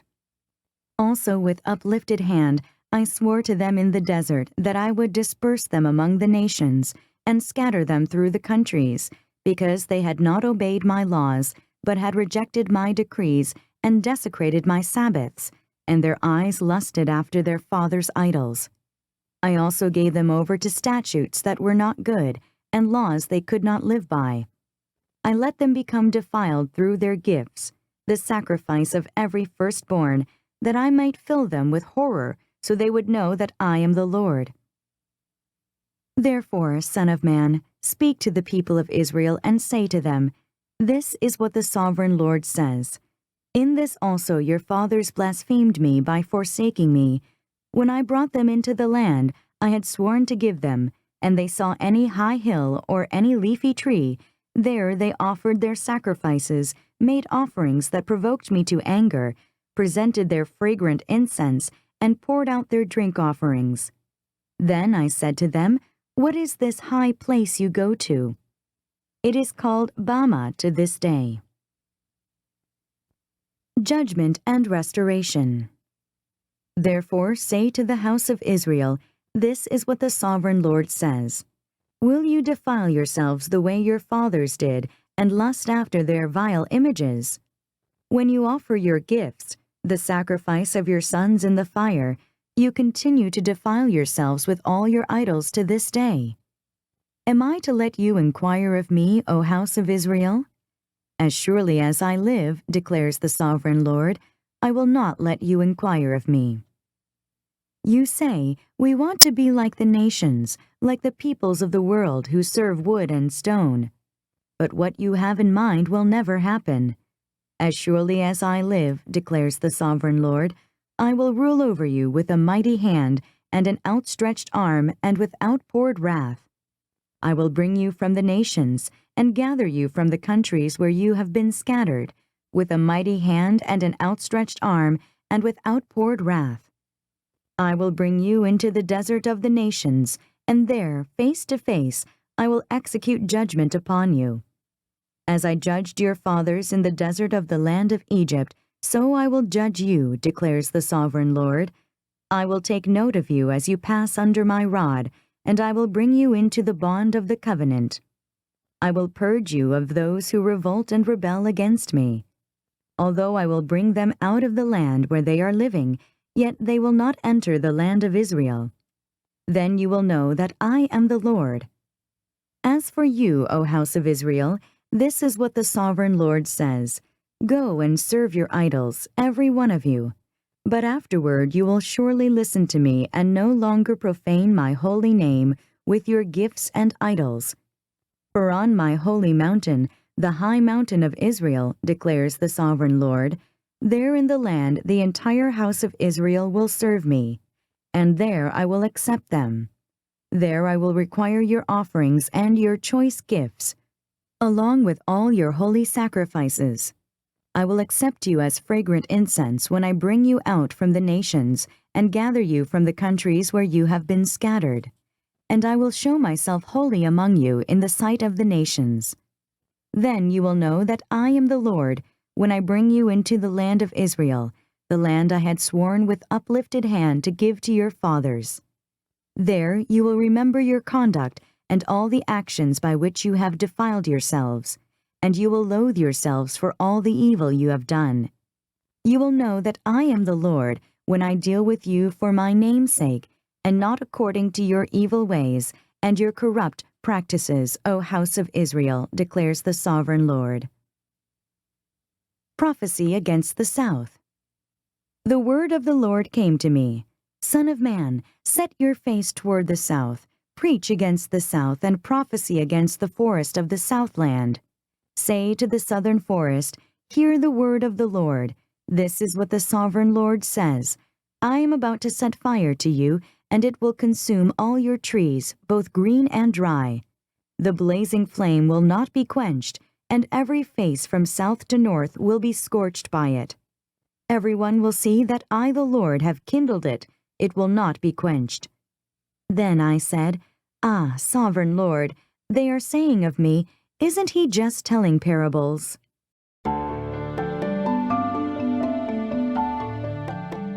Ezekiel Chapter 21.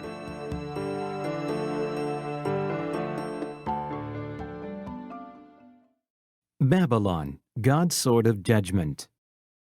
The word of the Lord came to me, Son of man, set your face against Jerusalem and preach against the sanctuary. Prophesy against the land of Israel and say to her, This is what the Lord says, I am against you. I will draw my sword from its scabbard and cut off from you both the righteous and the wicked. Because I am going to cut off the righteous and the wicked, my sword will be unsheathed against everyone from south to north. Then all people will know that I, the Lord, have drawn my sword from its scabbard. It will not return again. Therefore groan, Son of man, groan before them with broken heart and bitter grief. And when they ask you, Why are you groaning? You shall say, Because of the news that is coming. Every heart will melt and every hand go limp. Every spirit will become faint, and every knee become as weak as water. It is coming. It will surely take place, declares the sovereign Lord. The word of the Lord came to me, Son of man, prophesy and say, This is what the Lord says, a sword, sharpened and polished, sharpened for the slaughter, polished to flash like lightning. Shall we rejoice in the scepter of my son Judah? The sword despises every such stick.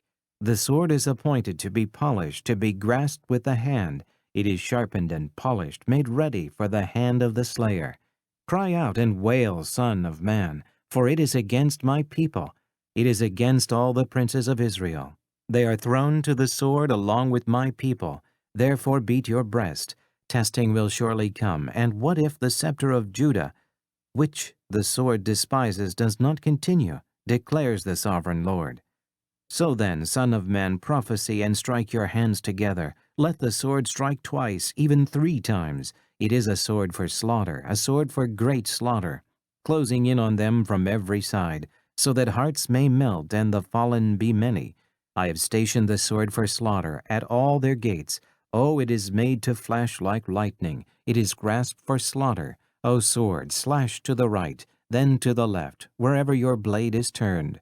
I too will strike my hands together, and my wrath will subside. I, the Lord, have spoken. The word of the Lord came to me, Son of man, mark out 2 roads for the sword of the king of Babylon to take, both starting from the same country. Make a signpost where the road branches off to the city. Mark out one road for the sword to come against Rabbah of the Ammonites, and another against Judah and fortify Jerusalem. For the king of Babylon will stop at the fork in the road at the junction of the two roads to seek an omen. He will cast lots with arrows. He will consult his idols. He will examine the liver. Into his right hand will come the lot for Jerusalem, where he is to set up battering rams, to give the command to slaughter, to sound the battle cry, to set battering rams against the gates, to build a ramp and to erect siege works. It will seem like a false omen to those who have sworn allegiance to him, but he will remind them of their guilt and take them captive. Therefore this is what the sovereign Lord says: because you people have brought to mind your guilt by your open rebellion, revealing your sins in all that you do, because you have done this, you will be taken captive. O profane and wicked prince of Israel, whose day has come, whose time of punishment has reached its climax, this is what the sovereign Lord says: take off the turban, remove the crown, it will not be as it was. The lowly will be exalted, and the exalted will be brought low. A ruin, I will make it a ruin. It will not be restored until he comes to whom it rightfully belongs. To him I will give it. And you, son of man, prophesy and say, this is what the sovereign Lord says about the Ammonites and their insults. A sword, drawn for the slaughter, polished to consume, and to flash like lightning. Despite false visions concerning you and lying divinations about you, it will be laid on the necks of the wicked who are to be slain, whose day has come, whose time of punishment has reached its climax. Return the sword to its scabbard. In the place where you were created, in the land of your ancestry, I will judge you. I will pour out my wrath upon you and breathe out my fiery anger against you. I will hand you over to brutal men, men skilled in destruction. You will be fuel for the fire. Your blood will be shed in your land. You will be remembered no more, for I, the Lord, have spoken.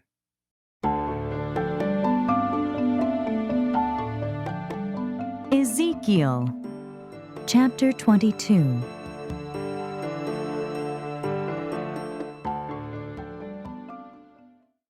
Jerusalem sins. The word of the Lord came to me. Son of man, will you judge her? Will you judge this city of bloodshed? Then confront her with all her detestable practices and say, this is what the sovereign Lord says: O city that brings on herself doom by shedding blood in her midst and defiles herself by making idols, you have become guilty because of the blood you have shed, and have become defiled by the idols you have made. You have brought your days to a close, and the end of your years has come. Therefore I will make you an object of scorn to the nations, and a laughingstock to all the countries. Those who are near and those who are far away will mock you, O infamous city, full of turmoil. See how each of the princes of Israel who are in you uses his power to shed blood. In you they have treated father and mother with contempt. In you they have oppressed the alien and mistreated the fatherless and the widow. You have despised my holy things and desecrated my Sabbaths. In you are slanderous men bent on shedding blood. In you are those who eat at the mountain shrines and commit lewd acts. In you are those who dishonor their father's bed. In you are those who violate women during their period, when they are ceremonially unclean. In you one man commits a detestable offense with his neighbor's wife, another shamefully defiles his daughter-in-law, and another violates his sister, his own father's daughter. In you men accept bribes to shed blood. You take usury and excessive interest, and make unjust gain from your neighbors by extortion. And you have forgotten me, declares the sovereign Lord. I will surely strike my hands together at the unjust gain you have made, and at the blood you have shed in your midst. Will your courage endure, or your hands be strong in the day I deal with you? I, the Lord, have spoken, and I will do it. I will disperse you among the nations, and scatter you through the countries, and I will put an end to your uncleanness. When you have been defiled in the eyes of the nations, you will know that I am the Lord. Then the word of the Lord came to me. Son of man, the house of Israel has become dross to me. All of them are the copper, tin, iron, and lead left inside a furnace. They are but the dross of silver. Therefore, this is what the Sovereign Lord says: Because you have all become dross, I will gather you into Jerusalem. As men gather silver, copper, iron, lead, and tin into a furnace to melt it with a fiery blast, so will I gather you in my anger and my wrath, and put you inside the city and melt you. I will gather you, and I will blow on you with my fiery wrath, and you will be melted inside her. As silver is melted in a furnace, so you will be melted inside her, and you will know that I, the Lord, have poured out my wrath upon you. Again the word of the Lord came to me: Son of man, say to the land, You are a land that has had no rain or showers in the day of wrath. There is a conspiracy of her princes within her, like a roaring lion tearing its prey. They devour people, take treasures and precious things, and make many widows within her. Her priests do violence to my law and profane my holy things. They do not distinguish between the holy and the common. They teach that there is no difference between the unclean and the clean, and they shut their eyes to the keeping of my Sabbaths, so that I am profaned among them. Her officials within her are like wolves tearing their prey. They shed blood and kill people to make unjust gain. Her prophets whitewash these deeds for them by false visions and lying divinations. They say, This is what the Sovereign Lord says, when the Lord has not spoken. The people of the land practice extortion and commit robbery. They oppress the poor and needy and mistreat the alien, denying them justice. I looked for a man among them who would build up the wall and stand before me in the gap on behalf of the land, so I would not have to destroy it, but I found none. So I will pour out my wrath on them and consume them with my fiery anger, bringing down on their own heads all they have done, declares the Sovereign Lord.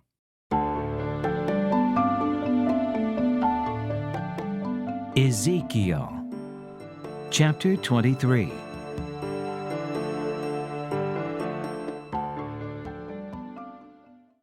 Two adulterous sisters. The word of the Lord came to me, Son of man. There were two women, daughters of the same mother. They became prostitutes in Egypt, engaging in prostitution from their youth. In that land their breasts were fondled and their virgin bosoms caressed. The older was named Oholah, and her sister was Oholibah. They were mine and gave birth to sons and daughters. Oholah is Samaria, and Oholibah is Jerusalem.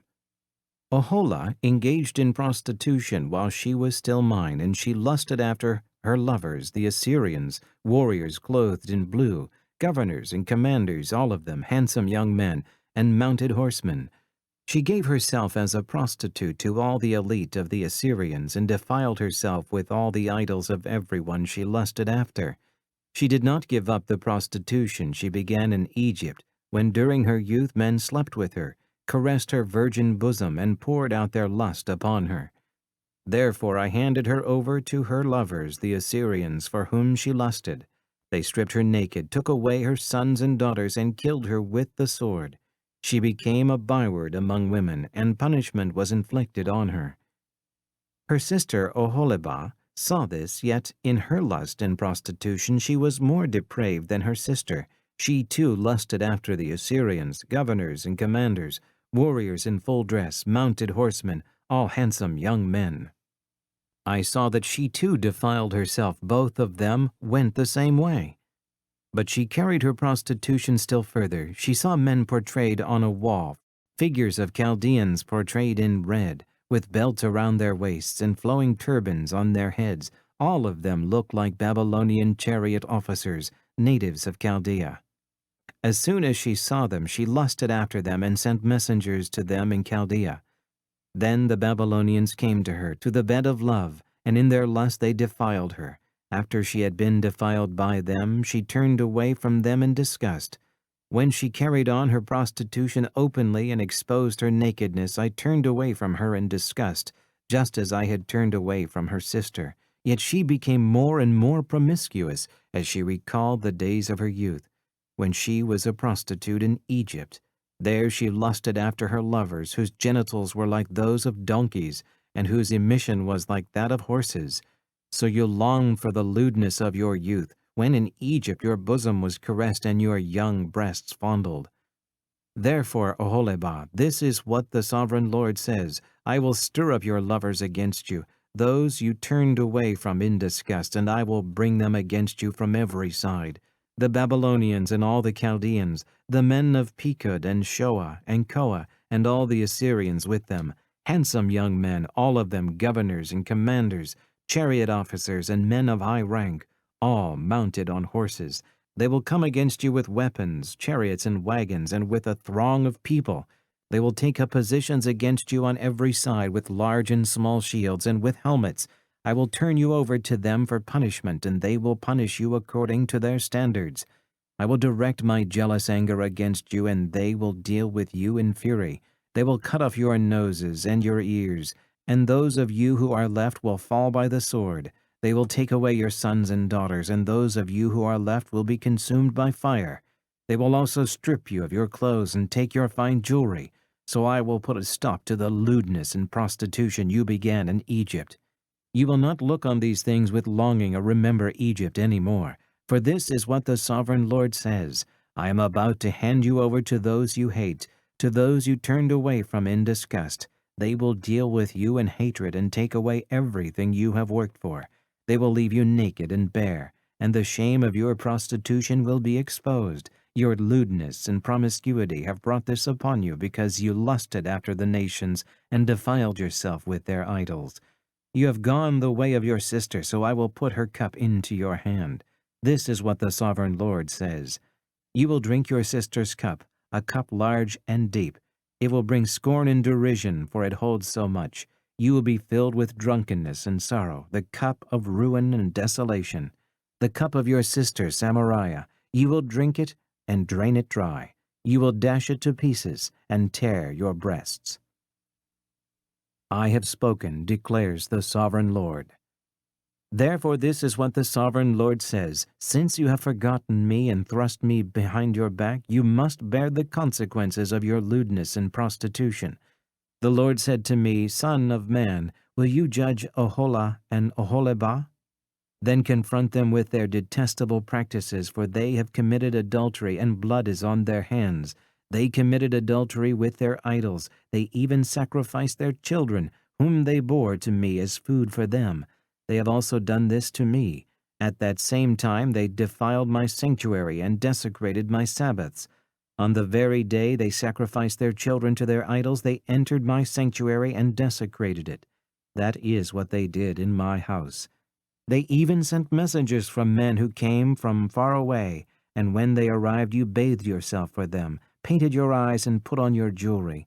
You sat on an elegant couch with a table spread before it on which you had placed the incense and oil that belonged to me. The noise of a carefree crowd was around her. Sabaeans were brought from the desert along with men from the rabble, and they put bracelets on the arms of the women, and her sister and beautiful crowns on their heads. Then I said about the one worn out by adultery, Now let them use her as a prostitute, for that is all she is, and they slept with her, as men sleep with a prostitute. So they slept with those lewd women, Oholah and Oholibah, but righteous men will sentence them to the punishment of women who commit adultery and shed blood, because they are adulterous, and blood is on their hands. This is what the sovereign Lord says, Bring a mob against them and give them over to terror and plunder. The mob will stone them and cut them down with their swords. They will kill their sons and daughters and burn down their houses. So I will put an end to lewdness in the land, so that all women may take warning and not imitate you. You will suffer the penalty for your lewdness and bear the consequences of your sin of idolatry. Then you will know that I am the sovereign Lord.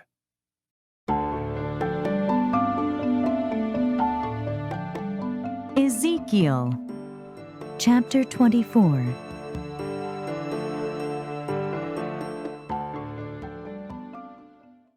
The cooking pot. In the 9th year, in the 10th month, on the 10th day, the word of the Lord came to me. Son of man, record this date, this very date, because the king of Babylon has laid siege to Jerusalem this very day. Tell this rebellious house a parable, and say to them, This is what the sovereign Lord says. Put on the cooking pot, put it on and pour water into it. Put into it the pieces of meat, all the choice pieces, the leg and the shoulder. Fill it with the best of these bones. Take the pick of the flock.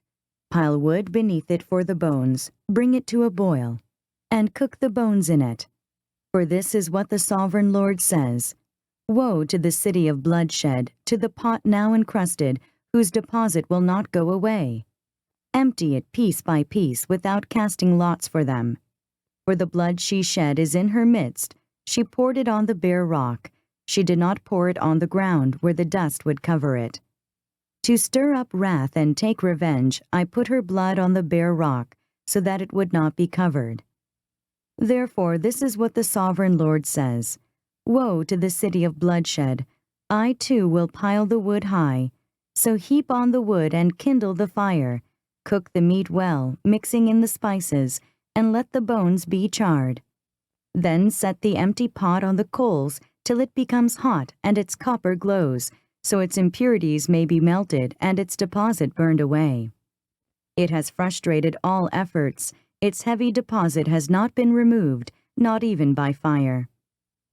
Now your impurity is lewdness. Because I tried to cleanse you, but you would not be cleansed from your impurity, you will not be clean again until my wrath against you has subsided. I, the Lord, have spoken. The time has come for me to act. I will not hold back. I will not have pity, nor will I relent. You will be judged according to your conduct and your actions, declares the sovereign Lord. Ezekiel's wife dies. The word of the Lord came to me. Son of man, with one blow I am about to take away from you the delight of your eyes. Yet do not lament or weep or shed any tears. Groan quietly, do not mourn for the dead. Keep your turban fastened and your sandals on your feet. Do not cover the lower part of your face or eat the customary food of mourners. So I spoke to the people in the morning, and in the evening my wife died. The next morning I did as I had been commanded. Then the people asked me, Won't you tell us what these things have to do with us? So I said to them, The word of the Lord came to me. Say to the house of Israel, This is what the sovereign Lord says. I am about to desecrate my sanctuary, the stronghold in which you take pride, the delight of your eyes, the object of your affection. The sons and daughters you left behind will fall by the sword. And you will do as I have done. You will not cover the lower part of your face or eat the customary food of mourners. You will keep your turbans on your heads and your sandals on your feet. You will not mourn or weep, but will waste away because of your sins and groan among yourselves. Ezekiel will be a sign to you. You will do just as he has done. When this happens, you will know that I am the sovereign Lord. And you, son of man, on the day I take away their stronghold, their joy and glory, the delight of their eyes, their heart's desire, and their sons and daughters as well, on that day a fugitive will come to tell you the news. At that time your mouth will be opened, you will speak with him and will no longer be silent. So you will be a sign to them, and they will know that I am the Lord.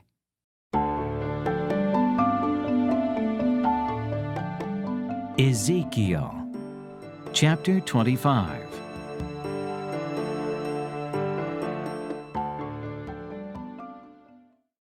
A prophecy against Aemon.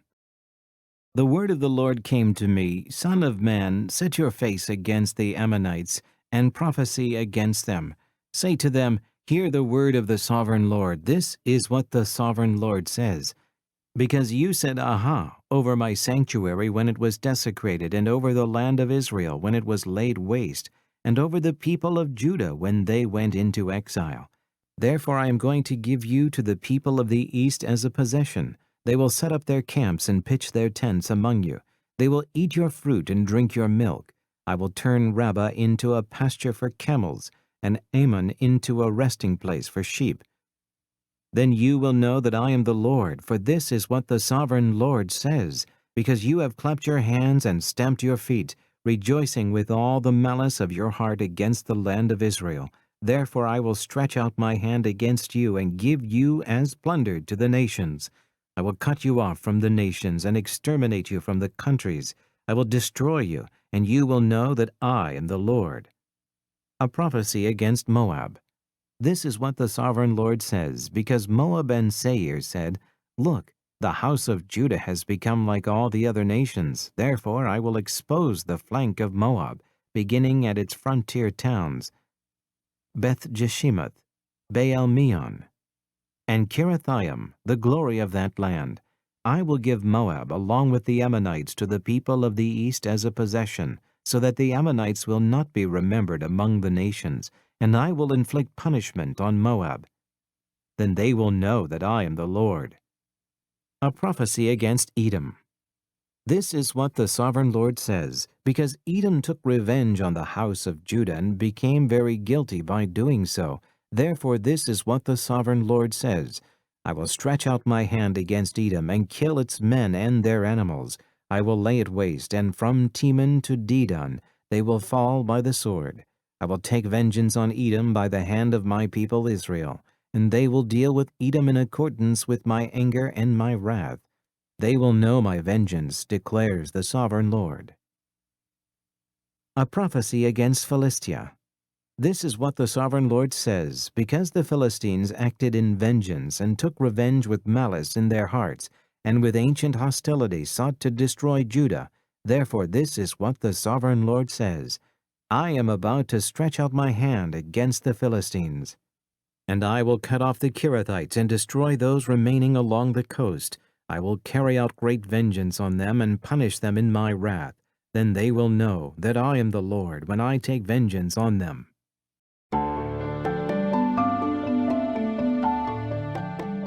Ezekiel Chapter 26.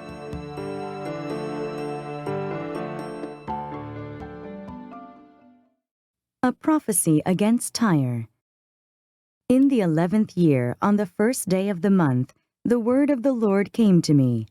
Son of man, because Tyre has said of Jerusalem, Aha, the gate to the nations is broken, and its doors have swung open to me. Now that she lies in ruins, I will prosper. Therefore, this is what the sovereign Lord says, I am against you, O Tyre, and I will bring many nations against you, like the sea casting up its waves. They will destroy the walls of Tyre and pull down her towers. I will scrape away her rubble and make her a bare rock. Out in the sea she will become a place to spread fish nets, for I have spoken, declares the sovereign Lord. She will become plunder for the nations, and her settlements on the mainland will be ravaged by the sword. Then they will know that I am the Lord. For this is what the sovereign Lord says, From the north I am going to bring against Tyre Nebuchadnezzar, king of Babylon, king of kings, with horses and chariots, with horsemen and a great army. He will ravage your settlements on the mainland with the sword. He will set up siege works against you, build a ramp up to your walls, and raise his shields against you. He will direct the blows of his battering rams against your walls and demolish your towers with his weapons. His horses will be so many that they will cover you with dust. Your walls will tremble at the noise of the war horses, wagons, and chariots when he enters your gates as men enter a city whose walls have been broken through. The hoofs of his horses will trample all your streets. He will kill your people with the sword, and your strong pillars will fall to the ground. They will plunder your wealth and loot your merchandise. They will break down your walls and demolish your fine houses, and throw your stones, timber, and rubble into the sea. I will put an end to your noisy songs, and the music of your harps will be heard no more. I will make you a bare rock, and you will become a place to spread fish nets.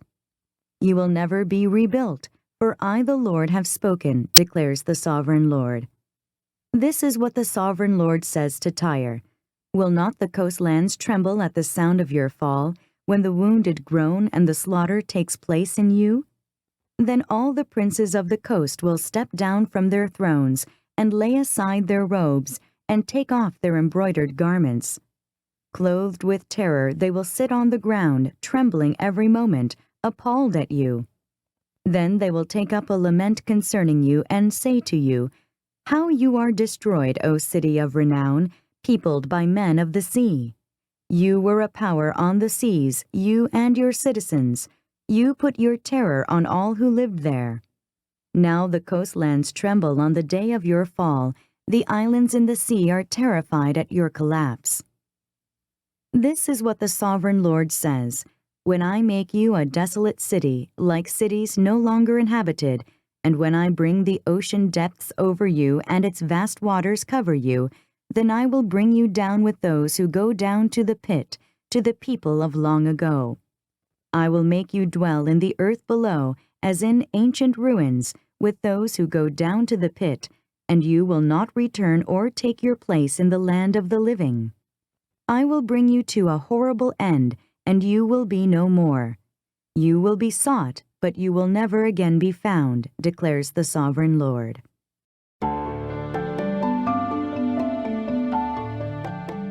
Ezekiel Chapter 27.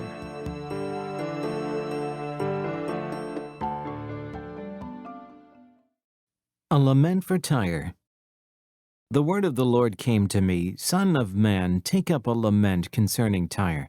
Say to Tyre, situated at the gateway to the sea, merchant of peoples on many coasts, this is what the Sovereign Lord says. You say, O Tyre, I am perfect in beauty. Your domain was on the high seas. Your builders brought you beauty to perfection. They made all your timbers of pine trees from Sinir. They took a cedar from Lebanon to make a mast for you. Of oaks from Bashan they made your oars. Of cypress wood from the coasts of Cyprus they made your deck, inlaid with ivory. Fine embroidered linen from Egypt was your sail and served as your banner. Your awnings were of blue and purple from the coasts of Elisha. Men of Sidon and Arvad were your oarsmen. Your skilled men, O Tyre, were aboard as your seamen. Veteran craftsmen of Gebal were on board, as shipwrights to caulk your seams. All the ships of the sea and their sailors came alongside to trade for your wares. Men of Persia, Lydia, and Put served as soldiers in your army. They hung their shields and helmets on your walls, bringing you splendor. Men of Arvad and Helek manned your walls on every side. Men of Gemad were in your towers. They hung their shields around your walls. They brought your beauty to perfection. Tarshish did business with you because of your great wealth of goods. They exchanged silver, iron, tin, and lead for your merchandise. Greece, Tubal, and Meshech traded with you. They exchanged slaves and articles of bronze for your wares. Men of Beth Togarmah exchanged workhorses, war horses, and mules for your merchandise. The men of Rhodes traded with you, and many coastlands were your customers. They paid you with ivory tusks and ebony. Aram did business with you because of your many products. They exchanged turquoise, purple fabric, embroidered work, fine linen, coral, and rubies for your merchandise. Judah and Israel traded with you. They exchanged wheat from Minnith and confections, honey, oil, and balm for your wares.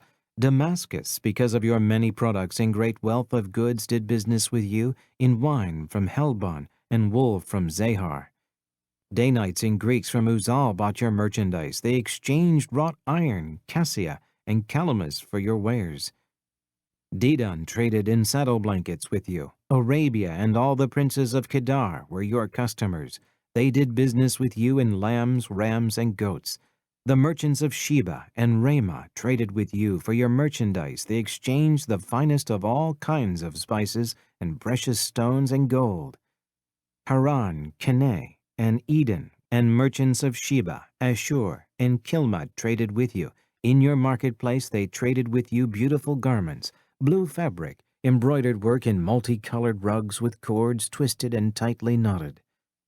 The ships of Tarshish serve as carriers for your wares. You are filled with heavy cargo in the heart of the sea. Your oarsmen take you out to the high seas, but the east wind will break you to pieces in the heart of the sea. Your wealth, merchandise, and wares, your mariners, seamen, and shipwrights, your merchants and all your soldiers, and everyone else on board will sink into the heart of the sea on the day of your shipwreck.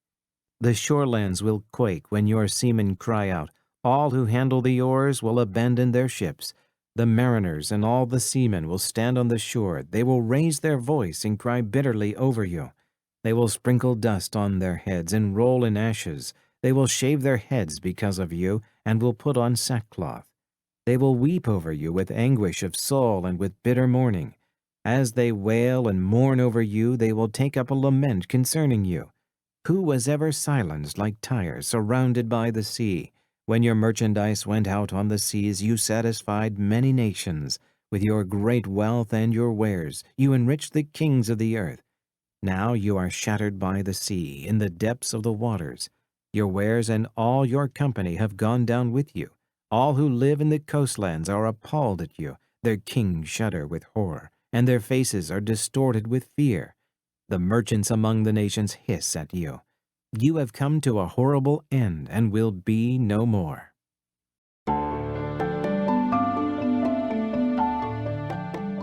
Ezekiel Chapter 28.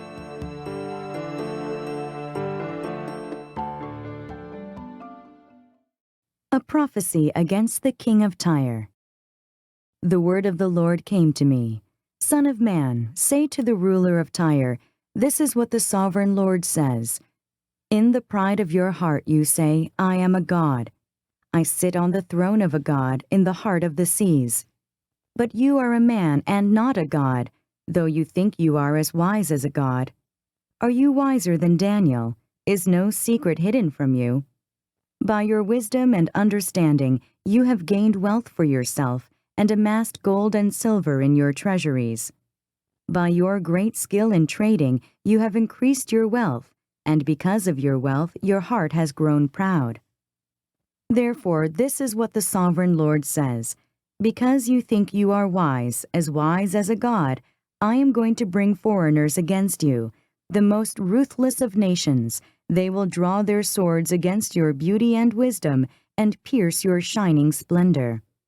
They will bring you down to the pit, and you will die a violent death in the heart of the seas.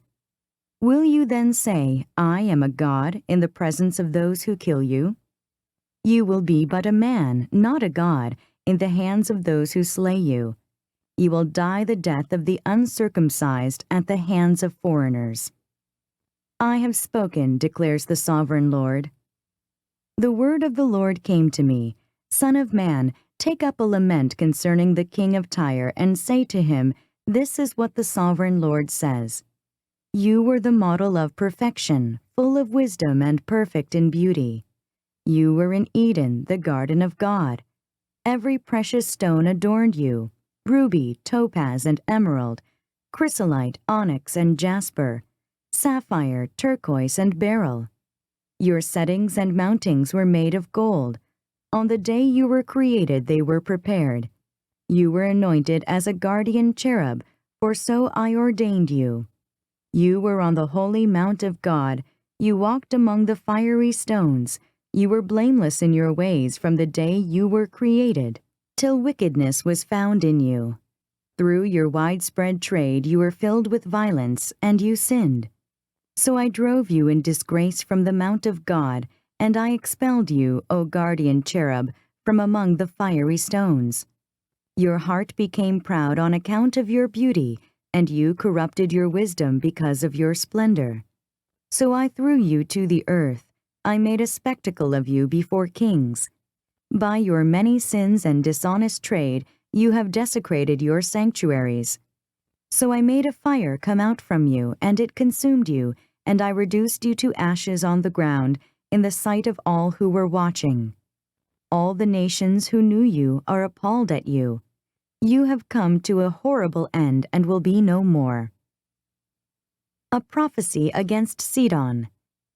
The word of the Lord came to me, Son of man, set your face against Sidon, prophesy against her, and say, this is what the sovereign Lord says. I am against you, O Sidon, and I will gain glory within you. They will know that I am the Lord when I inflict punishment on her and show myself holy within her. I will send a plague upon her and make blood flow in her streets. The slain will fall within her, with the sword against her on every side. Then they will know that I am the Lord. No longer will the people of Israel have malicious neighbors who are painful briars and sharp thorns. Then they will know that I am the sovereign Lord. This is what the sovereign Lord says: when I gather the people of Israel from the nations where they have been scattered, I will show myself holy among them in the sight of the nations. Then they will live in their own land, which I gave to my servant Jacob. They will live there in safety, and will build houses and plant vineyards. They will live in safety when I inflict punishment on all their neighbors who maligned them. Then they will know that I am the Lord their God.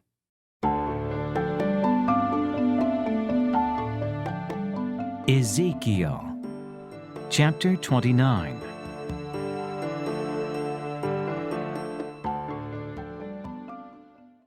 A prophecy against Egypt.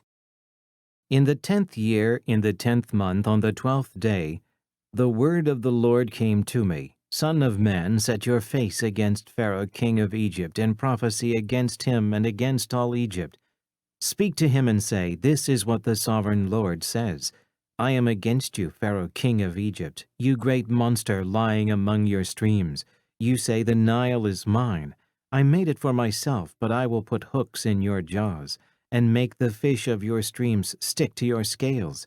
I will put you out from among your streams, with all the fish sticking to your scales. I will leave you in the desert, you and all the fish of your streams. You will fall on the open field, and not be gathered or picked up. I will give you as food to the beasts of the earth and the birds of the air. Then all who live in Egypt will know that I am the Lord. You have been a staff of reed for the house of Israel. When they grasped you with their hands, you splintered, and you tore open their shoulders. When they leaned on you, you broke, and their backs were wrenched. Therefore this is what the sovereign Lord says: I will bring a sword against you and kill your men and their animals.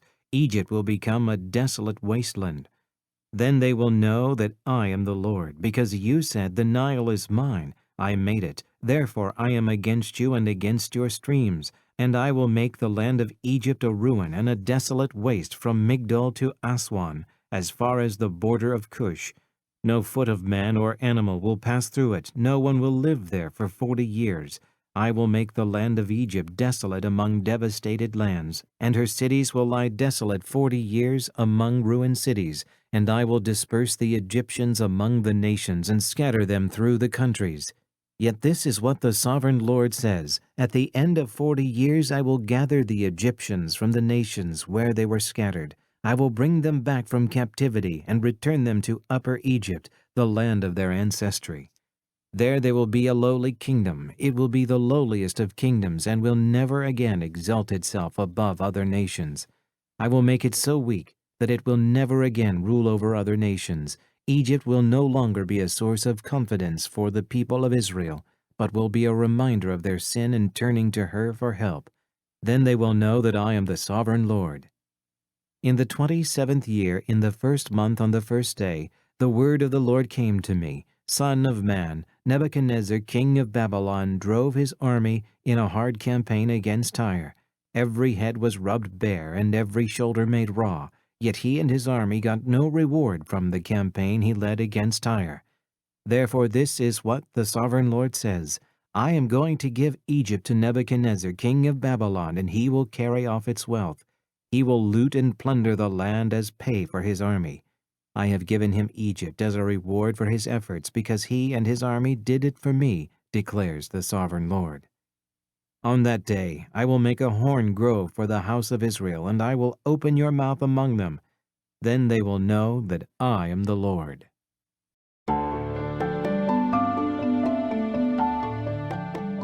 Ezekiel Chapter 30.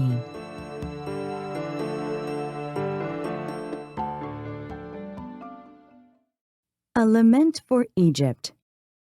The word of the Lord came to me: Son of man, prophesy and say, This is what the sovereign Lord says. Wail and say, Alas for that day, for the day is near, the day of the Lord is near. A day of clouds, a time of doom for the nations. A sword will come against Egypt, and anguish will come upon Cush. When the slain fall in Egypt, her wealth will be carried away and her foundations torn down. Cush and Put, Lydia and all Arabia, Libya and the people of the covenant land will fall by the sword along with Egypt. This is what the Lord says: the allies of Egypt will fall, and her proud strength will fail. From Migdol to Aswan, they will fall by the sword within her, declares the sovereign Lord. They will be desolate among desolate lands, and their cities will lie among ruined cities. Then they will know that I am the Lord, when I set fire to Egypt, and all her helpers are crushed. On that day messengers will go out from me in ships to frighten Cush out of her complacency. Anguish will take hold of them on the day of Egypt's doom, for it is sure to come. This is what the sovereign Lord says: I will put an end to the hordes of Egypt by the hand of Nebuchadnezzar, king of Babylon. He and his army, the most ruthless of nations, will be brought in to destroy the land. They will draw their swords against Egypt and fill the land with the slain. I will dry up the streams of the Nile and sell the land to evil men. By the hand of foreigners I will lay waste the land and everything in it. I, the Lord, have spoken. This is what the sovereign Lord says: I will destroy the idols and put an end to the images in Memphis. No longer will there be a prince in Egypt, and I will spread fear throughout the land. I will lay waste Upper Egypt, set fire to Zoan, and inflict punishment on Thebes. I will pour out my wrath on Pelusium, the stronghold of Egypt, and cut off the hordes of Thebes. I will set fire to Egypt. Pelusium will writhe in agony. Thebes will be taken by storm. Memphis will be in constant distress. The young men of Heliopolis and Bubastis will fall by the sword, and the cities themselves will go into captivity. Dark will be the day at Tahpanhes, when I break the yoke of Egypt. There her proud strength will come to an end. She will be covered with clouds, and her villages will go into captivity. So I will inflict punishment on Egypt, and they will know that I am the Lord. In the 11th year, in the 1st month, on the 7th day, the word of the Lord came to me: Son of man, I have broken the arm of Pharaoh, king of Egypt. It has not been bound up for healing or put in a splint, so as to become strong enough to hold a sword. Therefore, this is what the sovereign Lord says: I am against Pharaoh, king of Egypt. I will break both his arms, the good arm as well as the broken arm, and make the sword fall from his hand. I will disperse the Egyptians among the nations, and scatter them through the countries.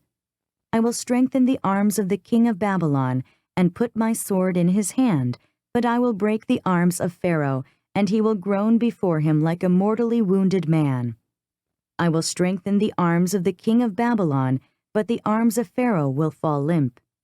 Then they will know that I am the Lord, when I put my sword into the hand of the king of Babylon, and he brandishes it against Egypt.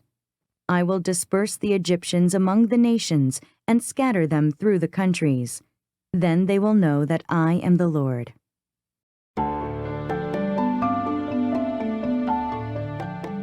Ezekiel Chapter 31.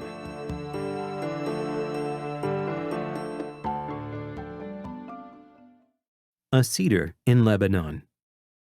In the 11th year, in the 3rd month, on the 1st day, the word of the Lord came to me: Son of man, say to Pharaoh king of Egypt and to his hordes, Who can be compared with you in majesty?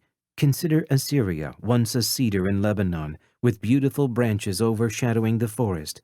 It towered on high, its top above the thick foliage. The waters nourished it.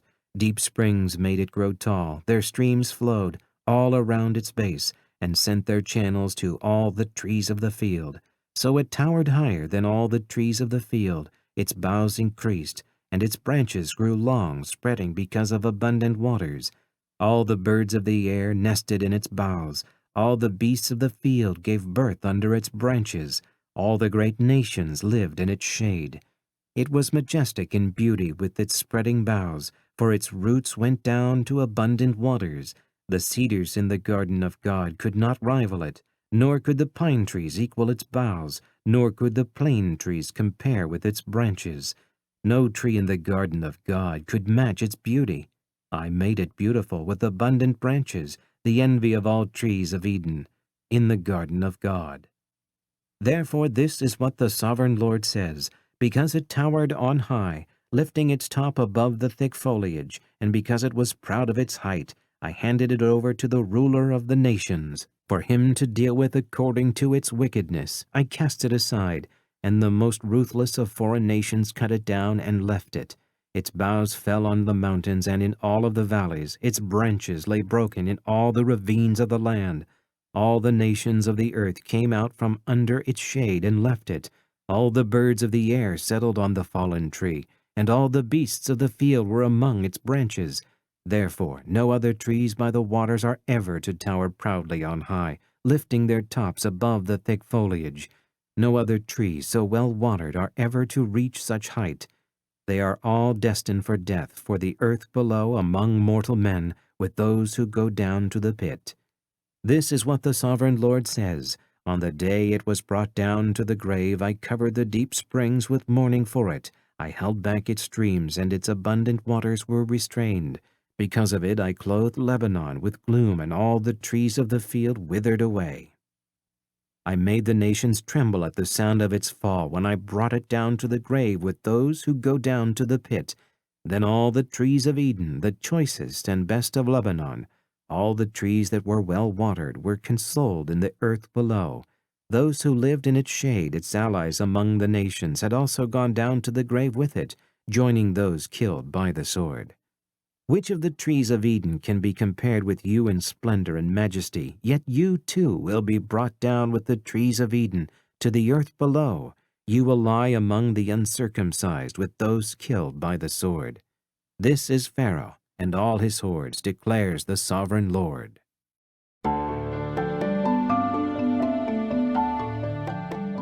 Ezekiel Chapter 32.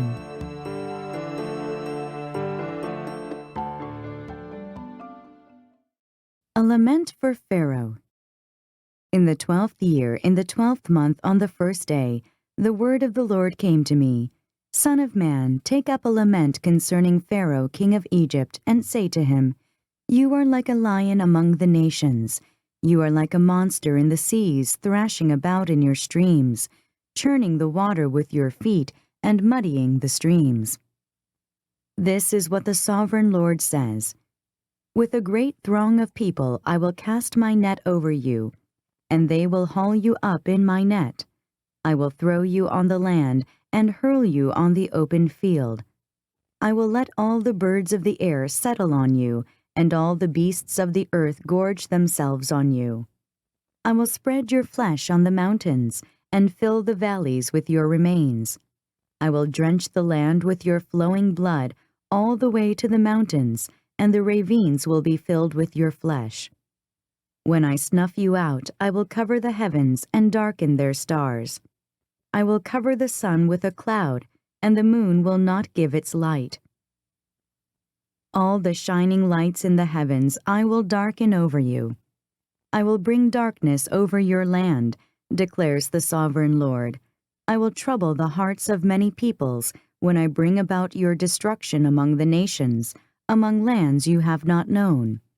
I will cause many peoples to be appalled at you, and their kings will shudder with horror because of you when I brandish my sword before them. On the day of your downfall, each of them will tremble every moment for his life. For this is what the sovereign Lord says, The sword of the king of Babylon will come against you. I will cause your hordes to fall by the swords of mighty men, the most ruthless of all nations. They will shatter the pride of Egypt, and all her hordes will be overthrown. I will destroy all her cattle from beside abundant waters, no longer to be stirred by the foot of man or muddied by the hoofs of cattle. Then I will let her waters settle and make her streams flow like oil, declares the sovereign Lord. When I make Egypt desolate and strip the land of everything in it, when I strike down all who live there, then they will know that I am the Lord. This is the lament they will chant for her. The daughters of the nations will chant it. For Egypt and all her hordes they will chant it, declares the sovereign Lord. In the 12th year, on the 15th day of the month, the word of the Lord came to me. Son of man, wail for the hordes of Egypt, and consign to the earth below both her and the daughters of mighty nations, with those who go down to the pit. Say to them, Are you more favored than others? Go down and be laid among the uncircumcised. They will fall among those killed by the sword.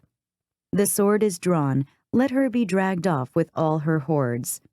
From within the grave the mighty leaders will say of Egypt and her allies, They have come down and they lie with the uncircumcised, with those killed by the sword.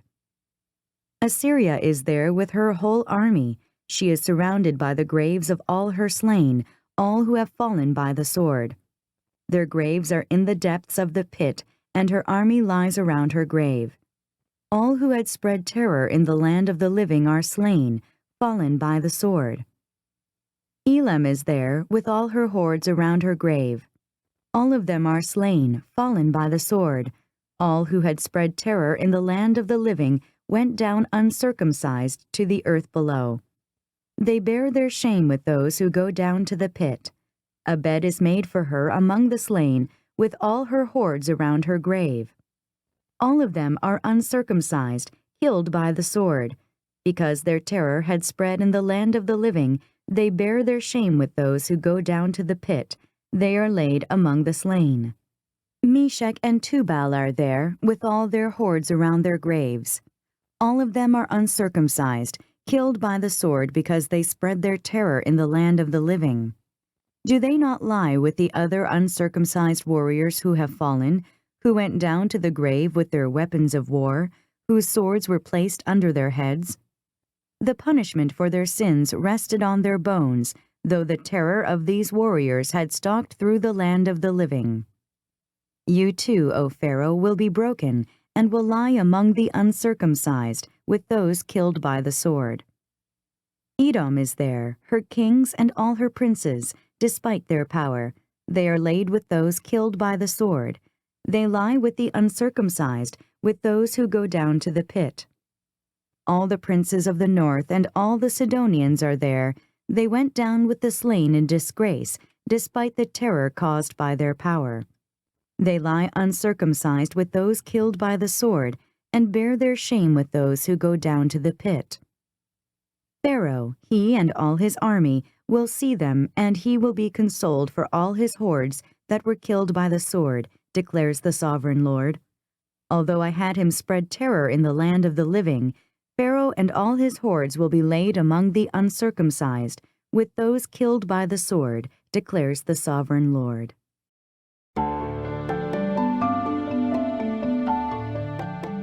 Ezekiel Chapter 33.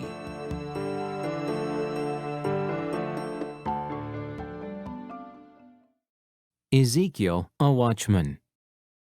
The word of the Lord came to me, Son of man, speak to your countrymen and say to them, When I bring the sword against a land, and the people of the land choose one of their men, and make him their watchman, and he sees the sword coming against the land and blows the trumpet to warn the people, then if anyone hears the trumpet but does not take warning, and the sword comes and takes his life, his blood will be on his own head. Since he heard the sound of the trumpet but did not take warning, his blood will be on his own head. If he had taken warning, he would have saved himself. But if the watchman sees the sword coming and does not blow the trumpet to warn the people, and the sword comes and takes the life of one of them, that man will be taken away because of his sin. But I will hold the watchman accountable for his blood. Son of man, I have made you a watchman for the house of Israel, so hear the word I speak, and give them warning from me. When I say to the wicked, O wicked man, you will surely die, and you do not speak out to dissuade him from his ways, that wicked man will die for his sin, and I will hold you accountable for his blood. But if you do warn the wicked man to turn from his ways, and he does not do so, he will die for his sin, but you will have saved yourself. Son of man, say to the house of Israel, this is what you are saying. Our offenses and sins weigh us down, and we are wasting away because of them. How then can we live? Say to them, as surely as I live, declares the sovereign Lord, I take no pleasure in the death of the wicked, but rather that they turn from their ways and live. Turn from your evil ways. Why will you die, O house of Israel? Therefore, Son of Man, say to your countrymen, the righteousness of the righteous man will not save him when he disobeys, and the wickedness of the wicked man will not cause him to fall when he turns from it. The righteous man, if he sins, will not be allowed to live because of his former righteousness. If I tell the righteous man that he will surely live, but then he trusts in his righteousness and does evil, none of the righteous things he has done will be remembered. He will die for the evil he has done. And if I say to the wicked man, you will surely die, but he then turns away from his sin and does what is just and right, if he gives back what he took in pledge for a loan, returns what he has stolen, follows the decrees that give life and does no evil, he will surely live, he will not die. None of the sins he has committed will be remembered against him. He has done what is just and right, he will surely live. Yet your countrymen say, the way of the Lord is not just, but it is their way that is not just. If a righteous man turns from his righteousness and does evil, he will die for it. And if a wicked man turns away from his wickedness and does what is just and right, he will live by doing so. Yet, O house of Israel, you say, the way of the Lord is not just, but I will judge each of you according to his own ways. Jerusalem's fall explained. In the 12th year of our exile, in the 10th month on the 5th day, a man who had escaped from Jerusalem came to me and said, the city has fallen. Now the evening before the man arrived, the hand of the Lord was upon me, and he opened my mouth before the man came to me in the morning. So my mouth was opened, and I was no longer silent. Then the word of the Lord came to me, Son of man, the people living in those ruins in the land of Israel are saying, Abraham was only one man, yet he possessed the land, but we are many. Surely the land has been given to us as our possession. Therefore say to them, this is what the sovereign Lord says, since you eat meat with the blood still in it, and look to your idols and shed blood, should you then possess the land? You rely on your sword, you do detestable things, and each of you defiles his neighbor's wife. Should you then possess the land? Say this to them, this is what the sovereign Lord says, as surely as I live, those who are left in the ruins will fall by the sword. Those out in the country I will give to the wild animals to be devoured, and those in strongholds and caves will die of a plague. I will make the land a desolate waste, and her proud strength will come to an end, and the mountains of Israel will become desolate, so that no one will cross them. Then they will know that I am the Lord, when I have made the land a desolate waste because of all the detestable things they have done. As for you, Son of man, your countrymen are talking together about you by the walls and at the doors of the houses, saying to each other, Come and hear the message that has come from the Lord. My people come to you as they usually do, and sit before you to listen to your words. But they do not put them into practice. With their mouths they express devotion, but their hearts are greedy for unjust gain. Indeed, to them you are nothing more than one who sings love songs with a beautiful voice and plays an instrument well, for they hear your words but do not put them into practice. When all this comes true, and it surely will, then they will know that a prophet has been among them.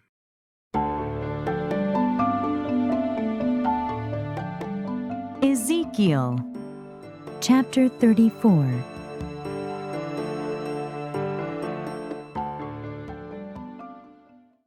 Shepherds and sheep. The word of the Lord came to me, Son of man, prophesy against the shepherds of Israel. Prophesy and say to them, This is what the sovereign Lord says. Woe to the shepherds of Israel who only take care of themselves.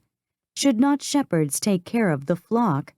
You eat the curds, clothe yourselves with the wool, and slaughter the choice animals, but you do not take care of the flock. You have not strengthened the weak, or healed the sick, or bound up the injured.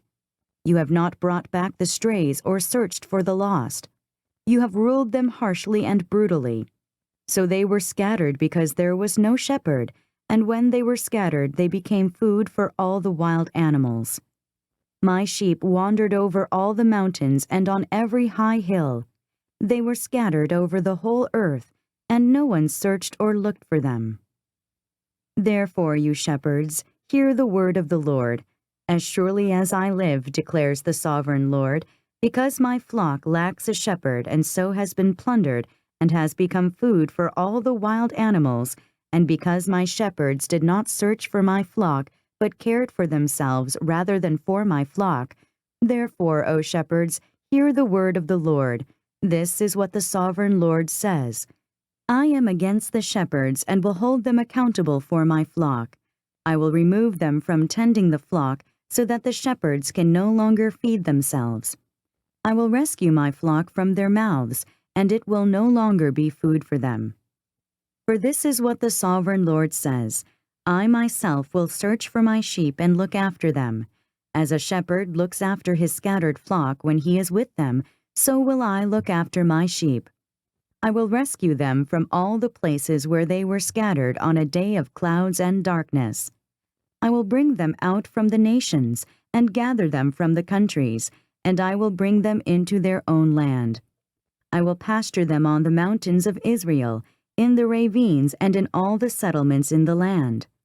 I will tend them in a good pasture, and the mountain heights of Israel will be their grazing land. There they will lie down in good grazing land, and there they will feed in a rich pasture on the mountains of Israel. I myself will tend my sheep and have them lie down, declares the sovereign Lord. I will search for the lost and bring back the strays.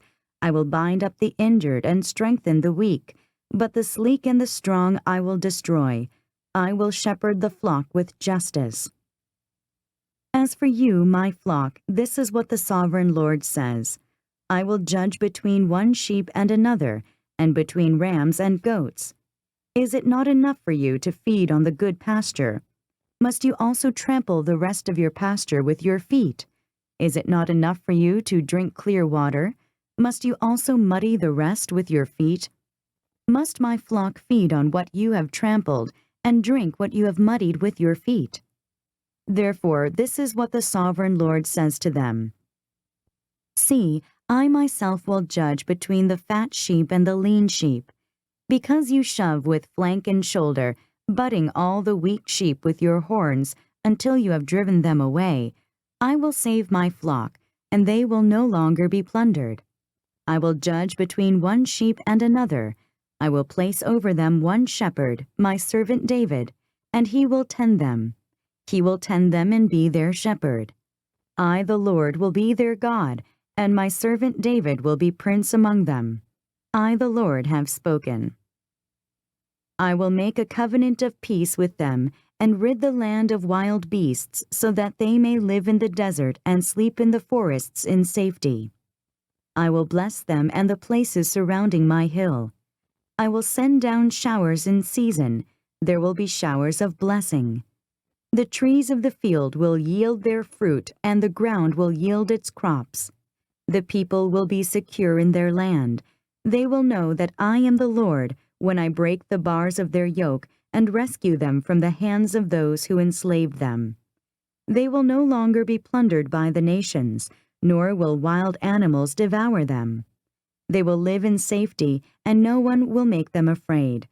I will provide for them a land renowned for its crops, and they will no longer be victims of famine in the land or bear the scorn of the nations. Then they will know that I, the Lord their God, am with them, and that they, the house of Israel, are my people, declares the sovereign Lord. You, my sheep, the sheep of my pasture, are people, and I am your God, declares the sovereign Lord.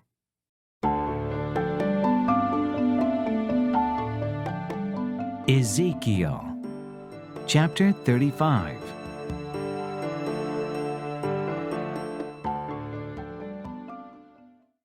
A prophecy against Edom. The word of the Lord came to me, Son of man, set your face against Mount Seir, prophesy against it and say, This is what the sovereign Lord says. I am against you, Mount Seir, and I will stretch out my hand against you, and make you a desolate waste. I will turn your towns into ruins, and you will be desolate. Then you will know that I am the Lord, because you harbored an ancient hostility and delivered the Israelites over to the sword, at the time of their calamity, the time their punishment reached its climax. Therefore, as surely as I live, declares the sovereign Lord, I will give you over to bloodshed, and it will pursue you. Since you did not hate bloodshed, bloodshed will pursue you. I will make Mount Seir a desolate waste, and cut off from it all who come and go. I will fill your mountains with the slain. Those killed by the sword will fall on your hills, and in your valleys, and in all your ravines. I will make you desolate forever. Your towns will not be inhabited. Then you will know that I am the Lord. Because you have said, these two nations and countries will be ours, and we will take possession of them, even though I, the Lord, was there.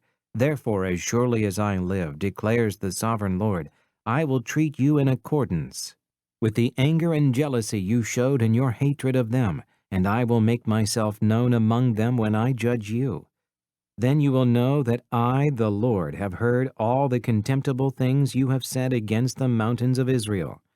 You said, they have been laid waste and have been given over to us to devour. You boasted against me and spoke against me without restraint, and I heard it. This is what the sovereign Lord says. While the whole earth rejoices, I will make you desolate. Because you rejoiced when the inheritance of the house of Israel became desolate, that is how I will treat you. You will be desolate, O Mount Seir, you and all of Edom. Then they will know that I am the Lord.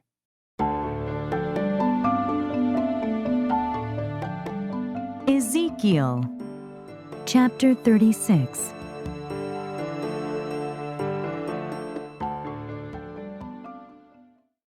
A prophecy to the mountains of Israel. Son of man, prophesy to the mountains of Israel and say, O mountains of Israel, hear the word of the Lord. This is what the sovereign Lord says. The enemy said of you, Aha, the ancient heights have become our possession. Therefore prophesy and say, This is what the sovereign Lord says. Because they ravaged and hounded you from every side, so that you became the possession of the rest of the nations and the object of people's malicious talk and slander. Therefore, O mountains of Israel, hear the word of the sovereign Lord. This is what the sovereign Lord says to the mountains and hills, to the ravines and valleys, to the desolate ruins and the deserted towns that have been plundered and ridiculed by the rest of the nations around you. This is what the sovereign Lord says. In my burning zeal I have spoken against the rest of the nations, and against all Edom, for with glee and with malice in their hearts they made my land their own possession, so that they might plunder its pasture land. Therefore prophesy concerning the land of Israel, and say to the mountains and hills, to the ravines and valleys, This is what the sovereign Lord says. I speak in my jealous wrath, because you have suffered the scorn of the nations. Therefore this is what the sovereign Lord says. I swear with uplifted hand that the nations around you will also suffer scorn. But you, O mountains of Israel, will produce branches and fruit for my people Israel, for they will soon come home. I am concerned for you and will look on you with favor. You will be plowed and sown, and I will multiply the number of people upon you, even the whole house of Israel. The towns will be inhabited, and the ruins rebuilt. I will increase the number of men and animals upon you, and they will be fruitful and become numerous. I will settle people on you as in the past, and will make you prosper more than before. Then you will know that I am the Lord. I will cause people, my people Israel, to walk upon you. They will possess you, and you will be their inheritance. You will never again deprive them of their children. This is what the sovereign Lord says. Because people say to you, You devour men and deprive your nation of its children, therefore you will no longer devour men or make your nation childless, declares the sovereign Lord. No longer will I make you hear the taunts of the nations, and no longer will you suffer the scorn of the peoples, or cause your nation to fall, declares the sovereign Lord. Again the word of the Lord came to me, Son of man, when the people of Israel were living in their own land, they defiled it by their conduct and their actions. Their conduct was like a woman's monthly uncleanness in my sight. So I poured out my wrath on them because they had shed blood in the land and because they had defiled it with their idols. I dispersed them among the nations, and they were scattered through the countries. I judged them according to their conduct and their actions. And wherever they went among the nations, they profaned my holy name, for it was said of them, These are the Lord's people, and yet they had to leave his land. I had concern for my holy name, which the house of Israel profaned among the nations where they had gone. Therefore say to the house of Israel, This is what the sovereign Lord says, It is not for your sake, O house of Israel, that I am going to do these things, but for the sake of my holy name, which you have profaned among the nations where you have gone. I will show the holiness of my great name, which has been profaned among the nations, the name you have profaned among them. Then the nations will know that I am the Lord, declares the sovereign Lord, when I show myself holy through you before their eyes. For I will take you out of the nations, I will gather you from all the countries, and bring you back into your own land. I will sprinkle clean water on you, and you will be clean. I will cleanse you from all your impurities and from all your idols. I will give you a new heart, and put a new spirit in you. I will remove from you your heart of stone, and give you a heart of flesh. And I will put my spirit in you, and move you to follow my decrees, and be careful to keep my laws. You will live in the land I gave your forefathers. You will be my people, and I will be your God. I will save you from all your uncleanness. I will call for the grain and make it plentiful, and will not bring famine upon you. I will increase the fruit of the trees and the crops of the field, so that you will no longer suffer disgrace among the nations because of famine. Then you will remember your evil ways and wicked deeds, and you will loathe yourselves for your sins and detestable practices. I want you to know that I am not doing this for your sake, declares the sovereign Lord. Be ashamed and disgraced for your conduct, O house of Israel. This is what the sovereign Lord says. On the day I cleanse you from all your sins, I will resettle your towns, and the ruins will be rebuilt. The desolate land will be cultivated instead of lying desolate in the sight of all who pass through it. They will say, This land that was laid waste has become like the Garden of Eden. The cities that were lying in ruins, desolate and destroyed, are now fortified and inhabited. Then the nations around you that remain will know that I, the Lord, have rebuilt what was destroyed and have replanted what was desolate. I, the Lord, have spoken, and I will do it. This is what the sovereign Lord says. Once again I will yield to the plea of the house of Israel and do this for them. I will make their people as numerous as sheep, as numerous as the flocks for offerings at Jerusalem during her appointed feasts. So will the ruined cities be filled with flocks of people. Then they will know that I am the Lord.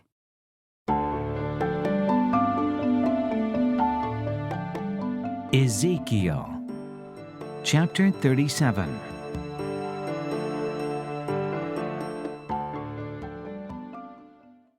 The Valley of Dry Bones. The hand of the Lord was upon me, and he brought me out by the Spirit of the Lord and set me in the middle of a valley. It was full of bones. He led me back and forth among them, and I saw a great many bones on the floor of the valley, bones that were very dry. He asked me, Son of man, can these bones live? I said, O sovereign Lord, you alone know.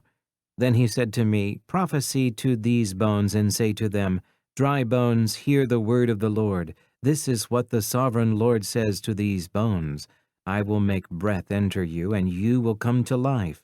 I will attach tendons to you, and make flesh come upon you, and cover you with skin. I will put breath in you, and you will come to life. Then you will know that I am the Lord. So I prophesied as I was commanded. And as I was prophesying, there was a noise, a rattling sound, and the bones came together, bone to bone. I looked, and tendons and flesh appeared on them, and skin covered them, but there was no breath in them. Then he said to me, Prophesy to the breath, prophesy, Son of man, and say to it, This is what the sovereign Lord says. Come from the four winds, O breath, and breathe into these slain, that they may live. So I prophesied as he commanded me, and breath entered them. They came to life and stood up on their feet, a vast army. Then he said to me, Son of man, these bones are the whole house of Israel. They say, Our bones are dried up, and our hope is gone. We are cut off. Therefore prophesy and say to them, This is what the sovereign Lord says. O my people, I am going to open your graves and bring you up from them. I will bring you back to the land of Israel. Then you, my people, will know that I am the Lord. When I open your graves and bring you up from them, I will put my spirit in you, and you will live, and I will settle you in your own land. Then you will know that I, the Lord, have spoken, and I have done it, declares the Lord. One nation under one king. The word of the Lord came to me, Son of man, take a stick of wood and write on it, belonging to Judah and the Israelites associated with him. Then take another stick of wood and write on it, Ephraim's stick, belonging to Joseph and all the house of Israel associated with him. Join them together into one stick so that they will become one in your hand. When your countrymen ask you, Won't you tell us what you mean by this? Say to them, This is what the sovereign Lord says. I am going to take the stick of Joseph, which is in Ephraim's hand, and of the Israelite tribes associated with him, and join it to Judah's stick, making them a single stick of wood, and they will become one in my hand. Hold before their eyes the sticks you have written on, and say to them, This is what the sovereign Lord says. I will take the Israelites out of the nations where they have gone. I will gather them from all around and bring them back into their own land. I will make them one nation in the land, on the mountains of Israel. There will be one king over all of them, and they will never again be two nations, or be divided into two kingdoms. They will no longer defile themselves with their idols and vile images, or with any of their offenses, for I will save them from all their sinful backsliding, and I will cleanse them. They will be my people, and I will be their God. My servant David will be king over them, and they will all have one shepherd. They will follow my laws and be careful to keep my decrees. They will live in the land I gave to my servant Jacob, the land where your fathers lived. They and their children's children will live there forever, and David my servant will be their prince forever. I will make a covenant of peace with them. It will be an everlasting covenant. I will establish them and increase their numbers. And I will put my sanctuary among them forever. My dwelling place will be with them. I will be their God, and they will be my people. Then the nations will know that I, the Lord, make Israel holy, when my sanctuary is among them forever.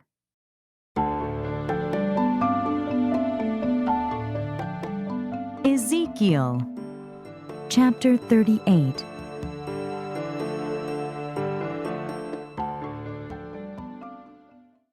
A prophecy against Gog. The word of the Lord came to me, Son of man, set your face against Gog of the land of Magog, the chief prince of Meshech and Tubal. Prophesy against him and say, This is what the sovereign Lord says. I am against you, O Gog, chief prince of Meshech and Tubal. I will turn you around, put hooks in your jaws, and bring you out with your whole army, your horses, your horsemen fully armed, and a great horde with large and small shields, all of them brandishing their swords. Persia, Cush, and Put will be with them, all with shields and helmets, also Gomer with all its troops, and Beth Togarmah from the far north with all its troops, the many nations with you. Get ready, be prepared, you and all the hordes gathered about you, and take command of them. After many days you will be called to arms. In future years you will invade a land that has recovered from war, whose people were gathered from many nations to the mountains of Israel, which had long been desolate. They had been brought out from the nations, and now all of them live in safety. You and all your troops and the many nations with you will go up, advancing like a storm. You will be like a cloud covering the land. This is what the Sovereign Lord says. On that day thoughts will come into your mind, and you will devise an evil scheme. You will say, I will invade a land of unwalled villages. I will attack a peaceful and unsuspecting people, all of them living without walls and without gates and bars. I will plunder and loot, and turn my hand against the resettled ruins and the people gathered from the nations, rich in livestock and goods, living at the center of the land. Sheba and Dedan and the merchants of Tarshish and all her villages will say to you, Have you come to plunder? Have you gathered your hoards to loot, to carry off silver and gold, to take away livestock and goods, and to seize much plunder? Therefore, Son of man, prophesy and say to Gog, This is what the Sovereign Lord says. In that day, when my people Israel are living in safety, will you not take notice of it? You will come from your place in the far north, you and many nations with you, all of them riding on horses, a great horde, a mighty army. You will advance against my people Israel like a cloud that covers the land. In days to come, O Gog, I will bring you against my land, so that the nations may know me when I show myself holy through you before their eyes. This is what the Sovereign Lord says. Are you not the one I spoke of in former days by my servants, the prophets of Israel? At that time they prophesied for years that I would bring you against them. This is what will happen in that day. When Gog attacks the land of Israel, my hot anger will be aroused, declares the Sovereign Lord. In my zeal and fiery wrath, I declare that at that time there shall be a great earthquake in the land of Israel. The fish of the sea, the birds of the air, the beasts of the field, every creature that moves along the ground, and all the people on the face of the earth will tremble at my presence. The mountains will be overturned, the cliffs will crumble, and every wall will fall to the ground. I will summon a sword against Gog on all my mountains, declares the Sovereign Lord. Every man's sword will be against his brother. I will execute judgment upon him with plague and bloodshed. I will pour down torrents of rain, hailstones, and burning sulfur on him and on his troops, and on the many nations with him. And so I will show my greatness and my holiness, and I will make myself known in the sight of many nations. Then they will know that I am the Lord.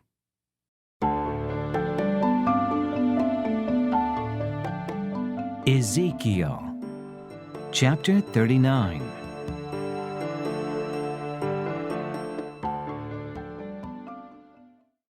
Son of man, prophesy against Gog and say, This is what the Sovereign Lord says. I am against you, O Gog, chief prince of Meshech and Tubal.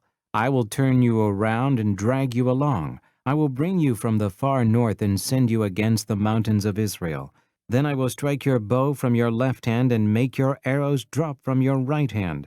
On the mountains of Israel you will fall, you and all your troops, and the nations with you. I will give you as food to all kinds of carrion birds and to the wild animals. You will fall in the open field, for I have spoken, declares the Sovereign Lord. I will send fire on Magog and on those who live in safety in the coastlands, and they will know that I am the Lord.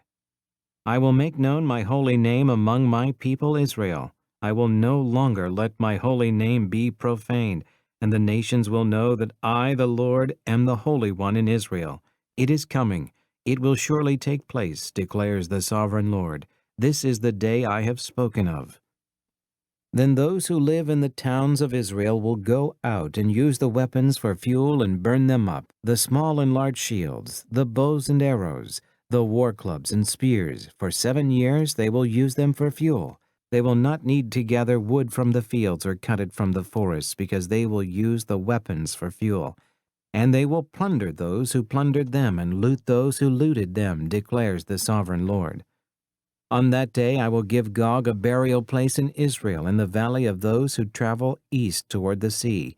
It will block the way of travelers, because Gog and all his hordes will be buried there, so it will be called the Valley of Hamon-Gog. For 7 months the house of Israel will be burying them in order to cleanse the land. All the people of the land will bury them, and the day I am glorified will be a memorable day for them, declares the sovereign Lord.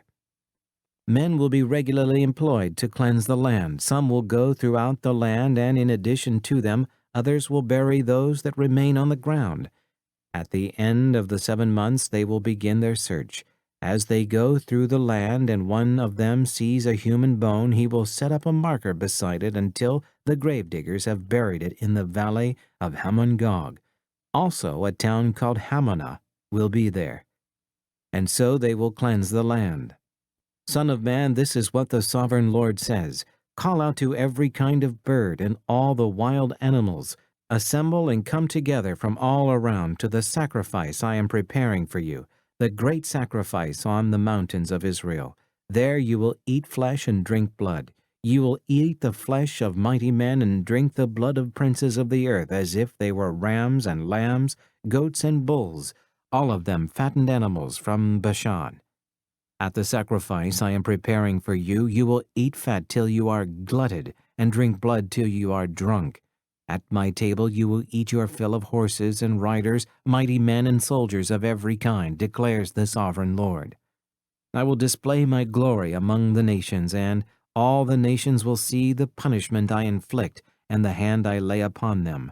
From that day forward the house of Israel will know that I am the Lord their God, and the nations will know that the people of Israel went into exile for their sin, because they were unfaithful to me. So I hid my face from them and handed them over to their enemies, and they all fell by the sword. I dealt with them according to their uncleanness and their offenses, and I hid my face from them. Therefore, this is what the sovereign Lord says: I will now bring Jacob back from captivity, and will have compassion on all the people of Israel, and I will be zealous for my holy name. They will forget their shame and all the unfaithfulness they showed toward me when they lived in safety in their land, with no one to make them afraid. When I have brought them back from the nations and have gathered them from the countries of their enemies, I will show myself holy through them in the sight of many nations. Then they will know that I am the Lord their God, for though I sent them into exile among the nations, I will gather them to their own land, not leaving any behind. I will no longer hide my face from them, for I will pour out my spirit on the house of Israel, declares the sovereign Lord.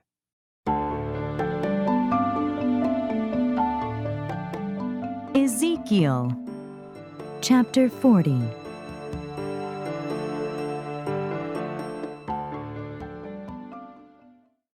The new temple area.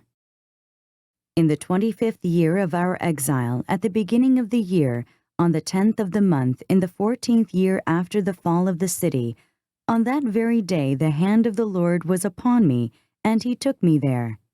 In visions of God he took me to the land of Israel, and set me on a very high mountain, on whose south side were some buildings that looked like a city. He took me there, and I saw a man whose appearance was like bronze. He was standing in the gateway with a linen cord and a measuring rod in his hand. The man said to me, Son of man, look with your eyes and hear with your ears, and pay attention to everything I am going to show you, for that is why you have been brought here. Tell the house of Israel everything you see. The east gate to the outer court. I saw a wall completely surrounding the temple area. The length of the measuring rod in the man's hand was 6 long cubits, each of which was a cubit and a hand breadth. He measured the wall. It was 1 measuring rod thick and 1 rod high. Then he went to the gate facing east. He climbed its steps and measured the threshold of the gate. It was 1 rod deep. The alcoves for the guards were 1 rod long and 1 rod wide, and the projecting walls between the alcoves were 5 cubits thick. And the threshold of the gate next to the portico facing the temple was 1 rod deep. Then he measured the portico of the gateway. It was 8 cubits deep, and its jambs were 2 cubits thick. The portico of the gateway faced the temple. Inside the east gate were 3 alcoves on each side. The 3 had the same measurements, and the faces of the projecting walls on each side had the same measurements. Then he measured the width of the entrance to the gateway.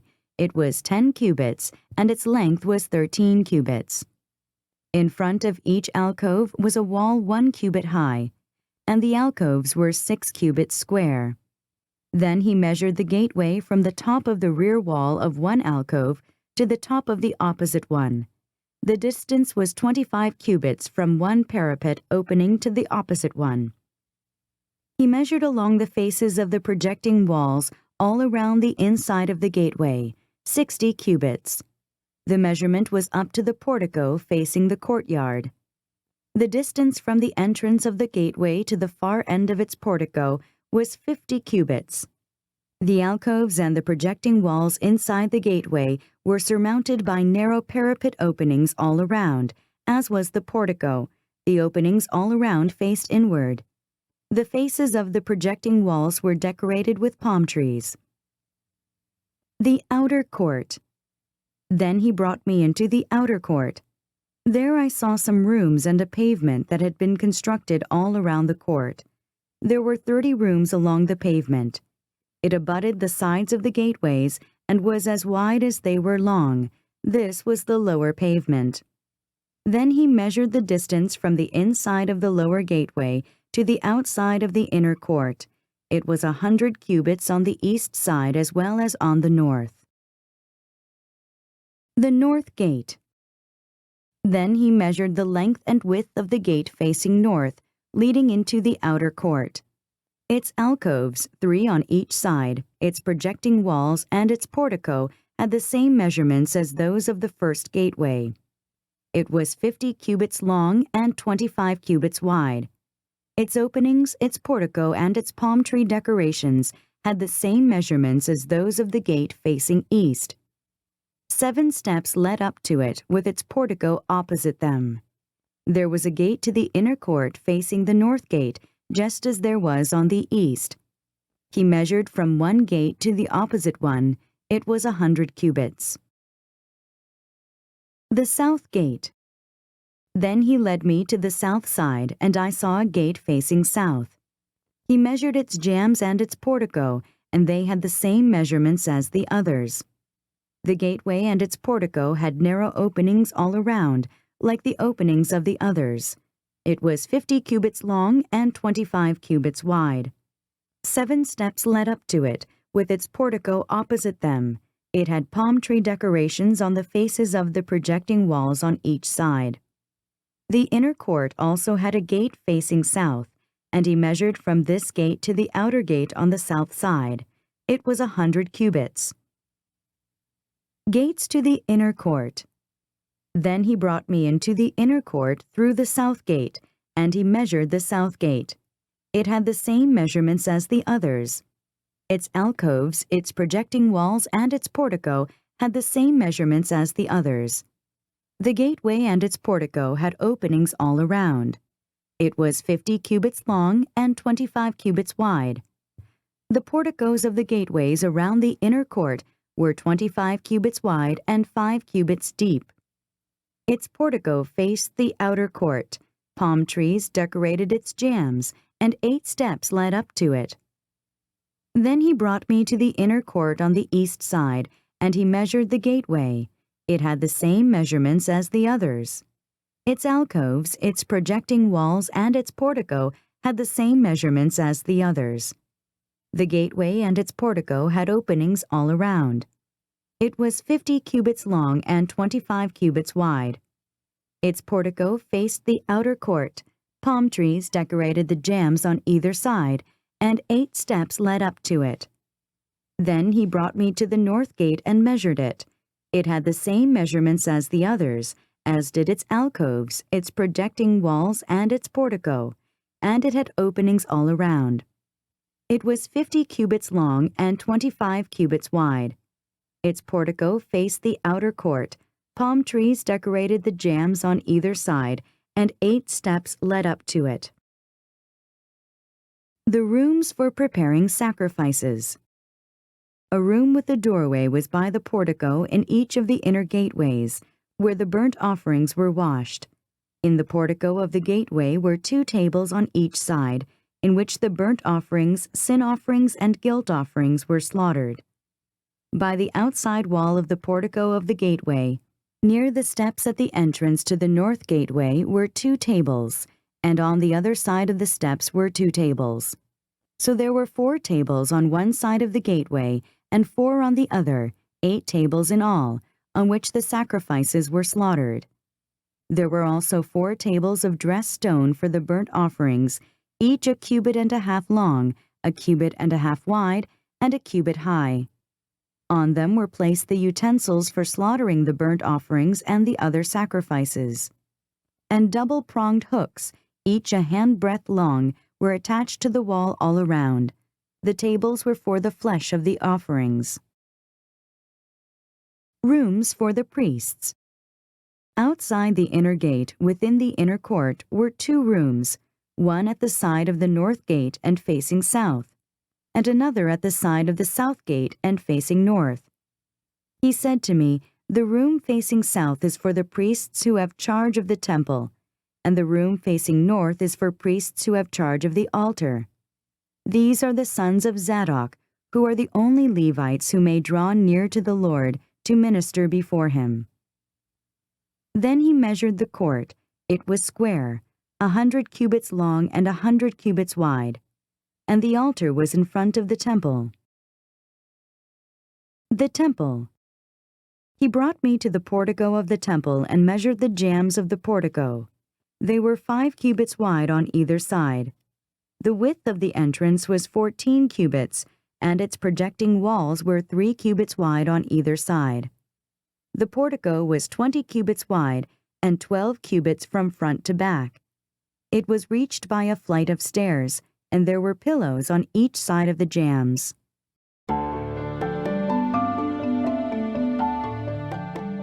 Ezekiel Chapter 41.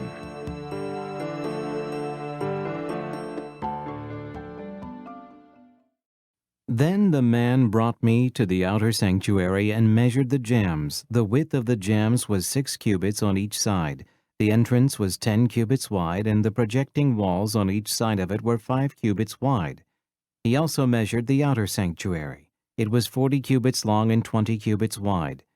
Then he went into the inner sanctuary and measured the jambs of the entrance. Each was 2 cubits wide. The entrance was 6 cubits wide, and the projecting walls on each side of it were 7 cubits wide.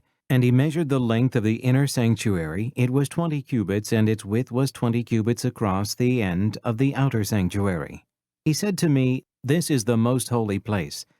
Then he measured the wall of the temple. It was 6 cubits thick, and each side room around the temple was 4 cubits wide. The side rooms were on 3 levels, one above another, 30 on each level. There were ledges all around the wall of the temple to serve as supports for the side rooms, so that the supports were not inserted into the wall of the temple. The side rooms all around the temple were wider at each successive level. The structure surrounding the temple was built in ascending stages so that the rooms widened as one went upward. A stairway went up from the lowest floor to the top floor, through the middle floor. I saw that the temple had a raised base all around it, forming the foundation of the side rooms. It was the length of the rod, 6 long cubits. The outer wall of the side rooms was 5 cubits thick. The open area between the side rooms of the temple and the priest's rooms was 20 cubits wide all around the temple. There were entrances to the side rooms from the open area, one on the north and another on the south, and the base adjoining the open area was 5 cubits wide all around. The building facing the temple courtyard on the west side was 70 cubits wide. The wall of the building was 5 cubits thick all around, and its length was 90 cubits. Then he measured the temple. It was 100 cubits long, and the temple courtyard and the building with its walls were also 100 cubits long. The width of the temple courtyard on the east, including the front of the temple, was 100 cubits. Then he measured the length of the building facing the courtyard at the rear of the temple, including its galleries on each side. It was 100 cubits. The outer sanctuary, the inner sanctuary, and the portico facing the court, as well as the thresholds and the narrow windows and galleries around the three of them, everything beyond and including the threshold was covered with wood. The floor, the wall up to the windows, and the windows were covered. In the space above the outside of the entrance to the inner sanctuary, and on the walls at regular intervals all around the inner and outer sanctuary, were carved cherubim and palm trees. Palm trees alternated with cherubim. Each cherub had two faces, the face of a man toward the palm tree on one side and the face of a lion toward the palm tree on the other. They were carved all around the whole temple, from the floor to the area above the entrance. Cherubim and palm trees were carved on the wall of the outer sanctuary. The outer sanctuary had a rectangular door frame, and the one at the front of the most holy place was similar. There was a wooden altar 3 cubits high and 2 cubits square. Its corners, its base, and its sides were of wood. The man said to me, "This is the table that is before the Lord." Both the outer sanctuary and the most holy place had double doors. Each door had 2 leaves, 2 hinged leaves for each door, and on the doors of the outer sanctuary were carved cherubim and palm trees like those carved on the walls, and there was a wooden overhang on the front of the portico. On the side walls of the portico were narrow windows with palm trees carved on each side. The side rooms of the temple also had overhangs.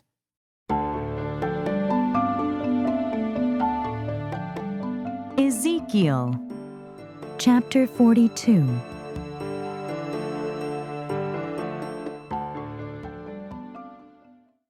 Rooms for the priests.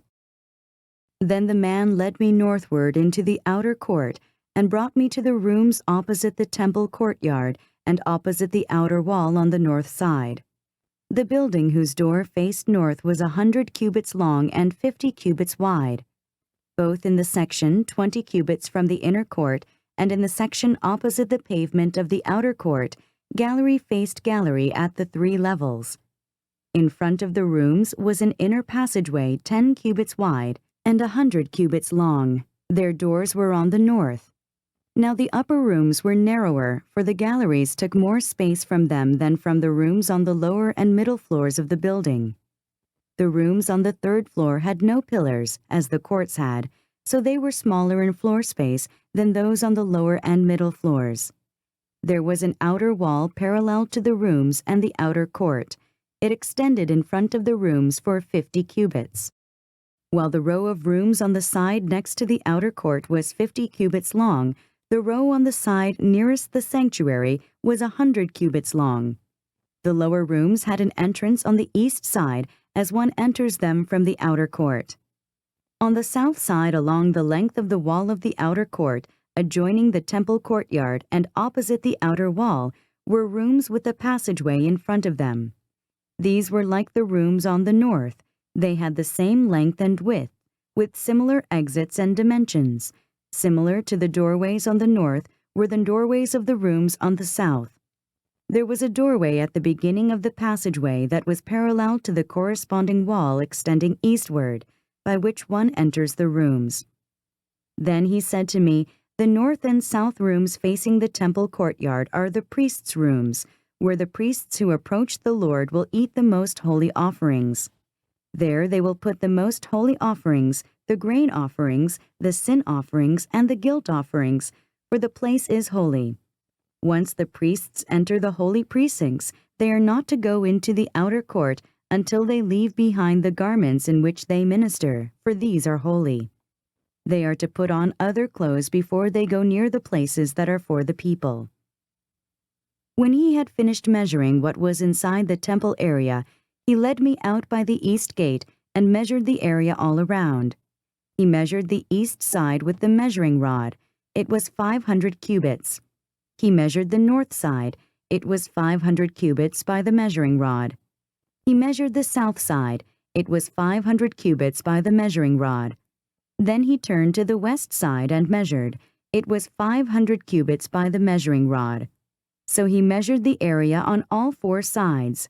It had a wall around it, 500 cubits long and 500 cubits wide, to separate the holy from the common.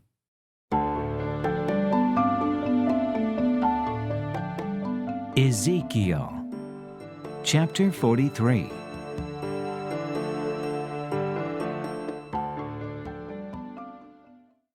The glory returns to the temple. Then the man brought me to the gate facing east, and I saw the glory of the God of Israel coming from the east. His voice was like the roar of rushing waters, and the land was radiant with his glory. The vision I saw was like the vision I had seen when he came to destroy the city, and like the visions I had seen by the Kebar River, and I fell face down. The glory of the Lord entered the temple through the gate facing east. Then the Spirit lifted me up and brought me into the inner court, and the glory of the Lord filled the temple. While the man was standing beside me, I heard someone speaking to me from inside the temple. He said, "Son of man, this is the place of my throne and the place for the soles of my feet. This is where I will live among the Israelites forever.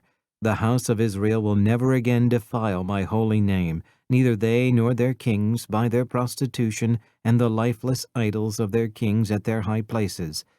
When they placed their threshold next to my threshold and their doorposts beside my doorposts, with only a wall between me and them, they defiled my holy name by their detestable practices. So I destroyed them in my anger. Now let them put away from me their prostitution and the lifeless idols of their kings, and I will live among them forever. Son of man, describe the temple to the people of Israel, that they may be ashamed of their sins. Let them consider the plan, and if they are ashamed of all they have done, make known to them the designs of the temple, its arrangement, its exits and entrances, its whole design and all its regulations and laws. Write these down before them so that they may be faithful to its design and follow all its regulations. This is the law of the temple. All the surrounding area on top of the mountain will be most holy. Such is the law of the temple." The altar. These are the measurements of the altar in long cubits, that cubit being a cubit and a handbreadth. Its gutter is a cubit deep and a cubit wide, with a rim of one span around the edge, and this is the height of the altar. From the gutter on the ground up to the lower ledge, it is 2 cubits high and a cubit wide, and from the smaller ledge up to the larger ledge, it is 4 cubits high and a cubit wide. The altar hearth is 4 cubits high, and 4 horns project upward from the hearth. The altar hearth is square, 12 cubits long and 12 cubits wide. The upper ledge is also square, 14 cubits long and 14 cubits wide, with a rim of half a cubit and a gutter of a cubit all around. The steps of the altar faced east. Then he said to me, "Son of man, this is what the sovereign Lord says. These will be the regulations for sacrificing burnt offerings and sprinkling blood upon the altar when it is built. You are to give a young bull as a sin offering to the priests who are Levites, of the family of Zadok, who come near to minister before me, declares the sovereign Lord. You are to take some of its blood and put it on the 4 horns of the altar and on the 4 corners of the upper ledge and all around the rim, and so purify the altar and make atonement for it. You are to take the bull for the sin offering and burn it in the designated part of the temple area outside the sanctuary. On the 2nd day you are to offer a male goat without defect for a sin offering, and the altar is to be purified as it was purified with the bull. When you have finished purifying it, you are to offer a young bull and a ram from the flock, both without defect. You are to offer them before the Lord, and the priests are to sprinkle salt on them and sacrifice them as a burnt offering to the Lord. For 7 days you are to provide a male goat daily for a sin offering. You are also to provide a young bull and a ram from the flock, both without defect. For 7 days they are to make atonement for the altar and cleanse it. Thus they will dedicate it. At the end of these days, from the 8th day on, the priests are to present your burnt offerings and fellowship offerings on the altar. Then I will accept you, declares the sovereign Lord.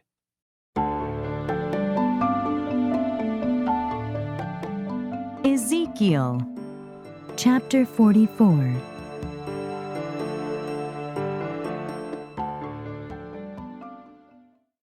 The prince, the Levites, the priests. Then the man brought me back to the outer gate of the sanctuary, the one facing east, and it was shut. The Lord said to me, "This gate is to remain shut. It must not be opened. No one may enter through it. It is to remain shut because the Lord, the God of Israel, has entered through it. The prince himself is the only one who may sit inside the gateway to eat in the presence of the Lord. He is to enter by way of the portico of the gateway and go out the same way. Then the man brought me by way of the north gate to the front of the temple. I looked and saw the glory of the Lord filling the temple of the Lord, and I fell face down. The Lord said to me, "Son of man, look carefully, listen closely, and give attention to everything I tell you concerning all the regulations regarding the temple of the Lord. Give attention to the entrance of the temple and all the exits of the sanctuary. Say to the rebellious house of Israel, 'This is what the sovereign Lord says. Enough of your detestable practices, O house of Israel. In addition to all your other detestable practices, you brought foreigners uncircumcised in heart and flesh into my sanctuary, desecrating my temple while you offered me food, fat, and blood, and you broke my covenant. Instead of carrying out your duty in regard to my holy things, you put others in charge of my sanctuary. This is what the sovereign Lord says. No foreigner uncircumcised in heart and flesh is to enter my sanctuary, not even the foreigners who live among the Israelites. The Levites who went far from me when Israel went astray, and who wandered from me after their idols must bear the consequences of their sin. They may serve in my sanctuary, having charge of the gates of the temple and serving in it. They may slaughter the burnt offerings and sacrifices for the people and stand before the people and serve them. But because they served them in the presence of their idols and made the house of Israel fall into sin, therefore I have sworn with uplifted hand that they must bear the consequences of their sin, declares the sovereign Lord.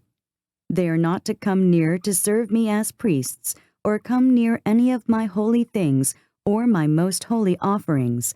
They must bear the shame of their detestable practices. Yet I will put them in charge of the duties of the temple and all the work that is to be done in it. But the priests, who are Levites and descendants of Zadok, and who faithfully carried out the duties of my sanctuary when the Israelites went astray from me, are to come near to minister before me. They are to stand before me to offer sacrifices of fat and blood, declares the sovereign Lord. They alone are to enter my sanctuary. They alone are to come near my table to minister before me and perform my service. When they enter the gates of the inner court, they are to wear linen clothes. They must not wear any woolen garment while ministering at the gates of the inner court or inside the temple. They are to wear linen turbans on their heads and linen undergarments around their waists. They must not wear anything that makes them perspire. When they go out into the outer court where the people are, they are to take off the clothes they have been ministering in, and are to leave them in the sacred rooms, and put on other clothes, so that they do not consecrate the people by means of their garments. They must not shave their heads, or let their hair grow long, but they are to keep the hair of their heads trimmed. No priest is to drink wine when he enters the inner court. They must not marry widows or divorced women. They may marry only virgins of Israelite descent or widows of priests.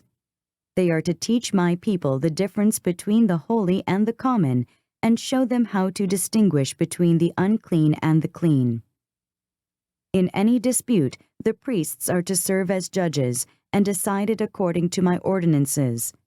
They are to keep my laws and my decrees for all my appointed feasts, and they are to keep my Sabbaths holy.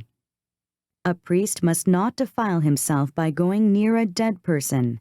However, if the dead person was his father or mother, son or daughter, brother or unmarried sister, then he may defile himself.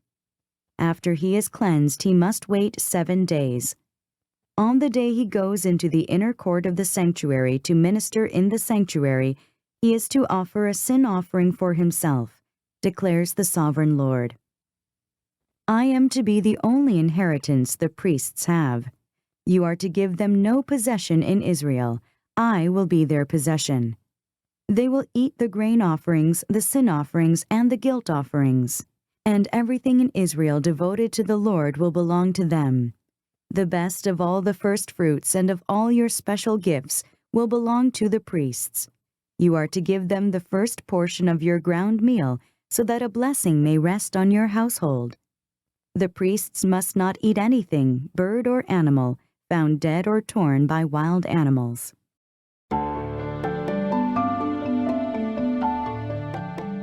Ezekiel Chapter 45.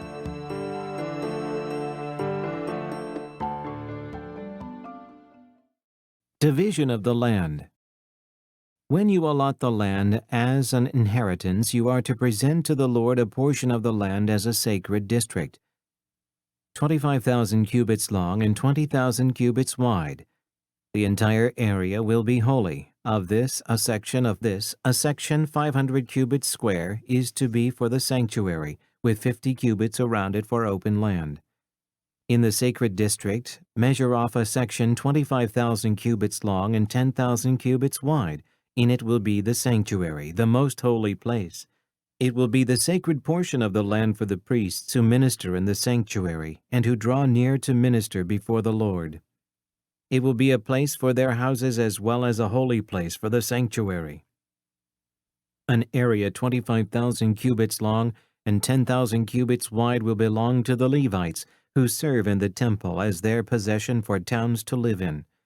You are to give the city as its property an area 5,000 cubits wide and 25,000 cubits long adjoining the sacred portion. It will belong to the whole house of Israel.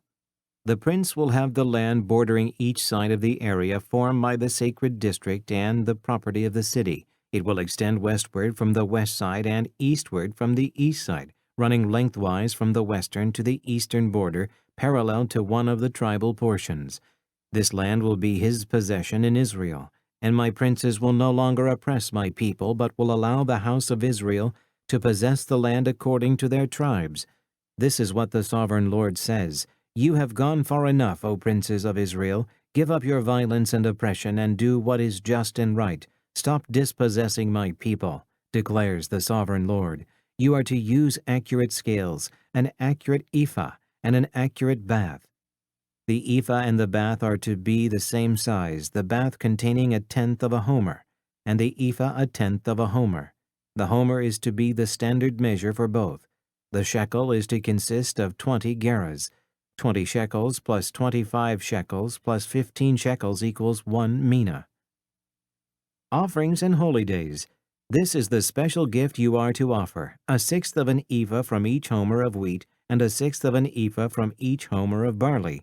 The prescribed portion of oil measured by the bath is 1/10 of a bath from each core, which consists of 10 baths or 1 homer, for 10 baths are equivalent to a homer. Also 1 sheep is to be taken from every flock of 200 from the well-watered pastures of Israel. These will be used for the grain offerings, burnt offerings, and fellowship offerings to make atonement for the people, declares the sovereign Lord. All the people of the land will participate in this special gift for the use of the prince in Israel. It will be the duty of the prince to provide the burnt offerings, grain offerings, and drink offerings at the festivals, the new moons, and the Sabbaths, at all the appointed feasts of the house of Israel. He will provide the sin offerings, grain offerings, burnt offerings, and fellowship offerings to make atonement for the house of Israel. This is what the sovereign Lord says: In the first month, on the first day, you are to take a young bull without defect and purify the sanctuary. The priest is to take some of the blood of the sin offering and put it on the doorposts of the temple, on the 4 corners of the upper ledge of the altar, and on the gateposts of the inner court. You are to do the same on the 7th day of the month for anyone who sits unintentionally or through ignorance, so you are to make atonement for the temple. In the first month, on the 14th day, you are to observe the Passover, a feast lasting 7 days, during which you shall eat bread made without yeast. On that day, the prince is to provide a bull as a sin offering for himself and for all the people of the land. Every day during the 7 days of the feast, he is to provide 7 bulls and 7 rams without defect as a burnt offering to the Lord, and a male goat for a sin offering. He is to provide as a grain offering an ephah for each bull and an ephah for each ram, along with a hin of oil for each ephah. During the 7 days of the feast, which begins in the 7th month, on the 15th day he is to make the same provision for sin offerings, burnt offerings, grain offerings, and oil.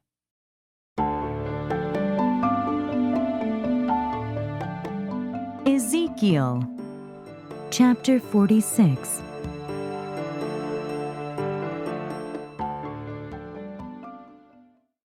This is what the Sovereign Lord says. The gate of the inner court facing east is to be shut on the 6 working days, but on the Sabbath day and on the day of the new moon it is to be opened. The prince is to enter from the outside through the portico of the gateway and stand by the gatepost.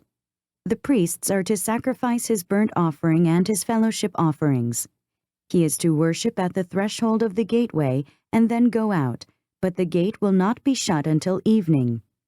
On the Sabbaths and new moons, the people of the land are to worship in the presence of the Lord at the entrance to that gateway. The burnt offering the prince brings to the Lord on the Sabbath day is to be 6 male lambs and a ram, all without defect. The grain offering given with the ram is to be an ephah, and the grain offering with the lambs is to be as much as he pleases, along with a hin of oil for each ephah. On the day of the new moon he is to offer a young bull, 6 lambs, and a ram, all without defect. He is to provide as a grain offering 1 ephah with the bull, 1 ephah with the ram, and with the lambs as much as he wants to give, along with a hin of oil with each ephah. When the prince enters, he is to go in through the portico of the gateway, and he is to come out the same way. When the people of the land come before the Lord at the appointed feasts, whoever enters by the north gate to worship is to go out the south gate, and whoever enters by the south gate is to go out the north gate. No one is to return through the gate by which he entered, but each is to go out the opposite gate. The prince is to be among them, going in when they go in and going out when they go out. At the festivals and the appointed feasts, the grain offering is to be an ephah with a bull, an ephah with a ram, and with the lambs as much as one pleases, along with a hin of oil for each ephah. When the prince provides a freewill offering to the Lord, whether a burnt offering or fellowship offerings, the gate facing east is to be opened for him. He shall offer his burnt offering or his fellowship offerings as he does on the Sabbath day. Then he shall go out, and after he has gone out, the gate will be shut. Every day you are to provide a year-old lamb without defect for a burnt offering to the Lord. Morning by morning you shall provide it. You are also to provide with it morning by morning a grain offering consisting of 1/6 of an ephah with 1/3 of a hin of oil to moisten the flour. The presenting of this grain offering to the Lord is a lasting ordinance. So the lamb and the grain offering and the oil shall be provided morning by morning for a regular burnt offering. This is what the Sovereign Lord says. If the prince makes a gift from his inheritance to one of his sons, it will also belong to his descendants. It is to be their property by inheritance. If, however, he makes a gift from his inheritance to one of his servants, the servant may keep it until the year of freedom. Then it will revert to the prince. His inheritance belongs to his sons only. It is theirs. The prince must not take any of the inheritance of the people, driving them off their property. He is to give his sons their inheritance out of his own property, so that none of my people will be separated from his property. Then the man brought me through the entrance at the side of the gate to the sacred rooms facing north, which belonged to the priests, and showed me a place at the western end. He said to me, "This is the place where the priests will cook the guilt offering and the sin offering, and bake the grain offering, to avoid bringing them into the outer court and consecrating the people." He then brought me to the outer court and led me around to its 4 corners, and I saw in each corner another court. In the 4 corners of the outer court were enclosed courts, 40 cubits long and 30 cubits wide. Each of the courts in the 4 corners was the same size. Around the inside of each of the 4 courts was a ledge of stone, with places for fire built all around under the ledge. He said to me, "These are the kitchens where those who minister at the temple will cook the sacrifices of the people."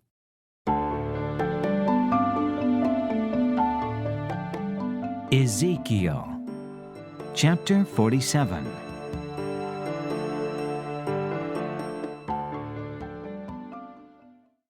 The river from the temple. The man brought me back to the entrance of the temple, and I saw water coming out from under the threshold of the temple toward the east, for the temple faced east. The water was coming down from under the south side of the temple, south of the altar. He then brought me out through the north gate and led me around the outside to the outer gate facing east, and the water was flowing from the south side. As the man went eastward with the measuring line in his hand, he measured off 1,000 cubits, and then led me through water that was ankle deep. He measured off another 1,000 cubits and led me through water that was knee deep. He measured off another 1,000 and led me through water that was up to the waist. He measured off another 1,000, but now it was a river that I could not cross, because the water had risen and was deep enough to swim in, a river that no one could cross. He asked me, "Son of man, do you see this?" Then he led me back to the bank of the river. When I arrived there, I saw a great number of trees on each side of the river. He said to me, "This water flows toward the eastern region and goes down into the Arabah, where it enters the sea. When it empties into the sea, the water there becomes fresh. Swarms of living creatures will live wherever the river flows. There will be large numbers of fish, because this water flows there and makes the salt water fresh. So where the river flows, everything will live. Fishermen will stand along the shore from En-Gedi to En-Eglaim. There will be places for spreading nets. The fish will be of many kinds, like the fish of the great sea. But the swamps and marshes will not become fresh. They will be left for salt. Fruit trees of all kinds will grow on both banks of the river. Their leaves will not wither, nor will their fruit fail. Every month they will bear, because the water from the sanctuary flows to them. Their fruit will serve for food and their leaves for healing." The boundaries of the land. This is what the sovereign Lord says. "These are the boundaries by which you are to divide the land for an inheritance among the 12 tribes of Israel, with 2 portions for Joseph.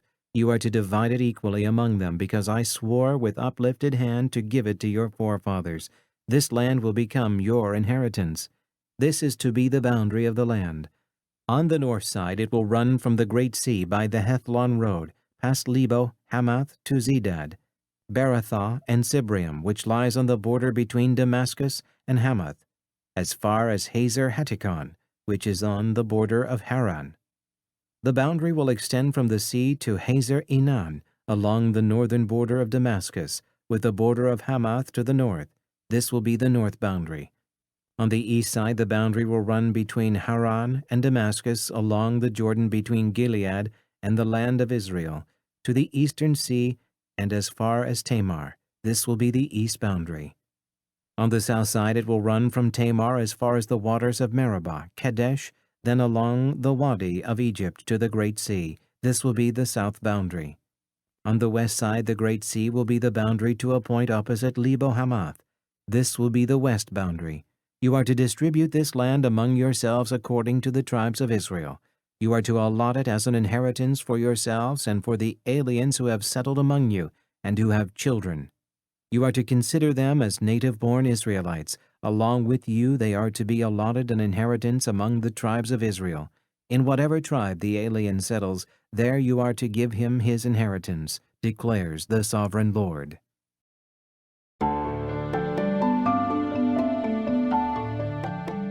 Ezekiel Chapter 48.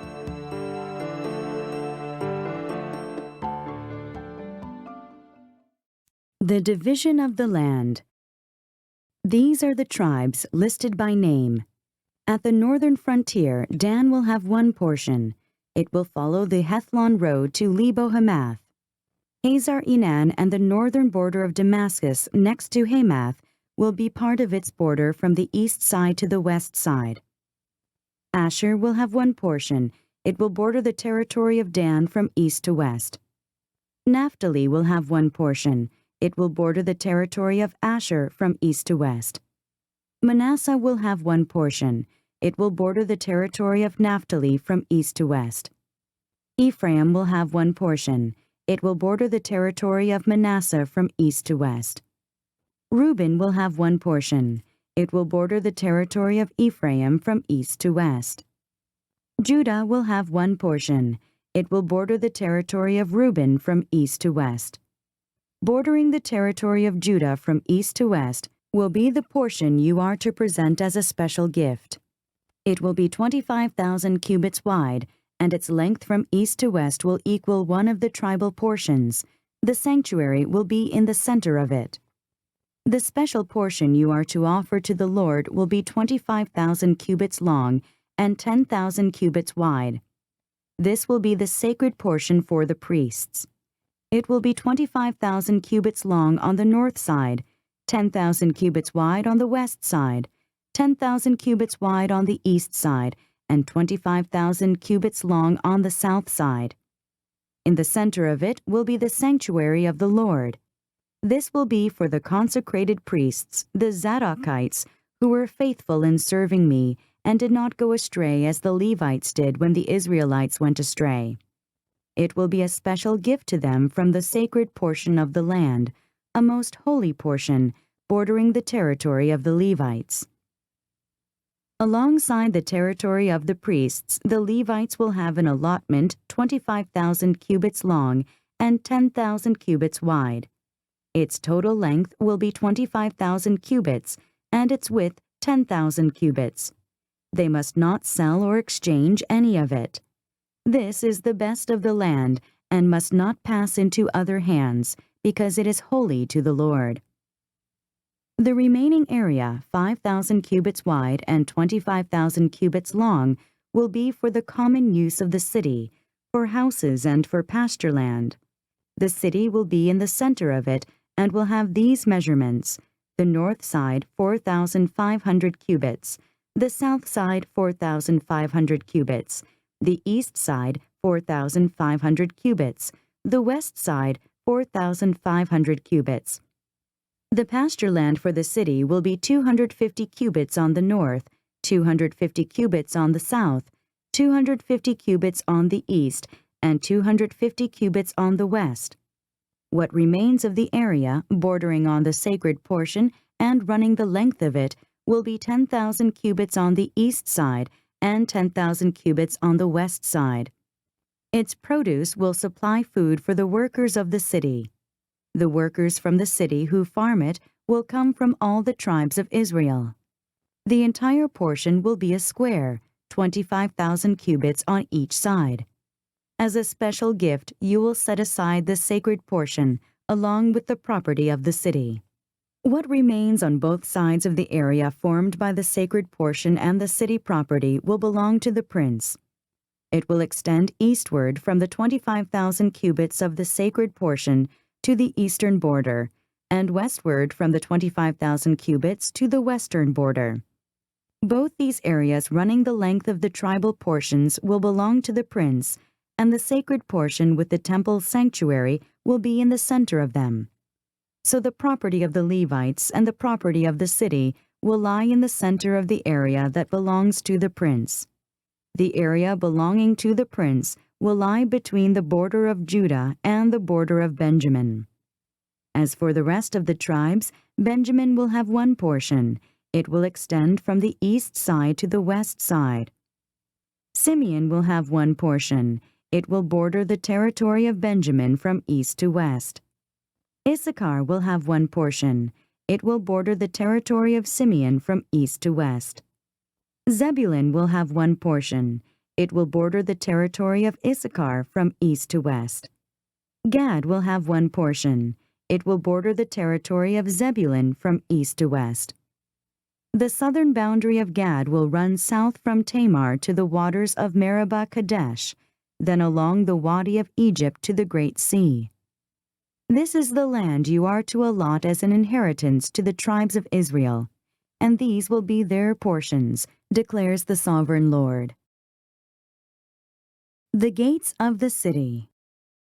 These will be the exits of the city, beginning on the north side, which is 4,500 cubits long. The gates of the city will be named after the tribes of Israel. The 3 gates on the north side will be the gate of Reuben, the gate of Judah, and the gate of Levi. On the east side, which is 4,500 cubits long, will be 3 gates: the gate of Joseph, the gate of Benjamin, and the gate of Dan.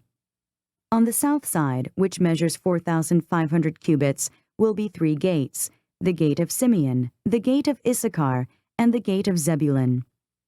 On the west side, which is 4,500 cubits long, will be 3 gates, the gate of Gad, the gate of Asher, and the gate of Naphtali. The distance all around will be 18,000 cubits. And the name of the city from that time on will be, The Lord is There.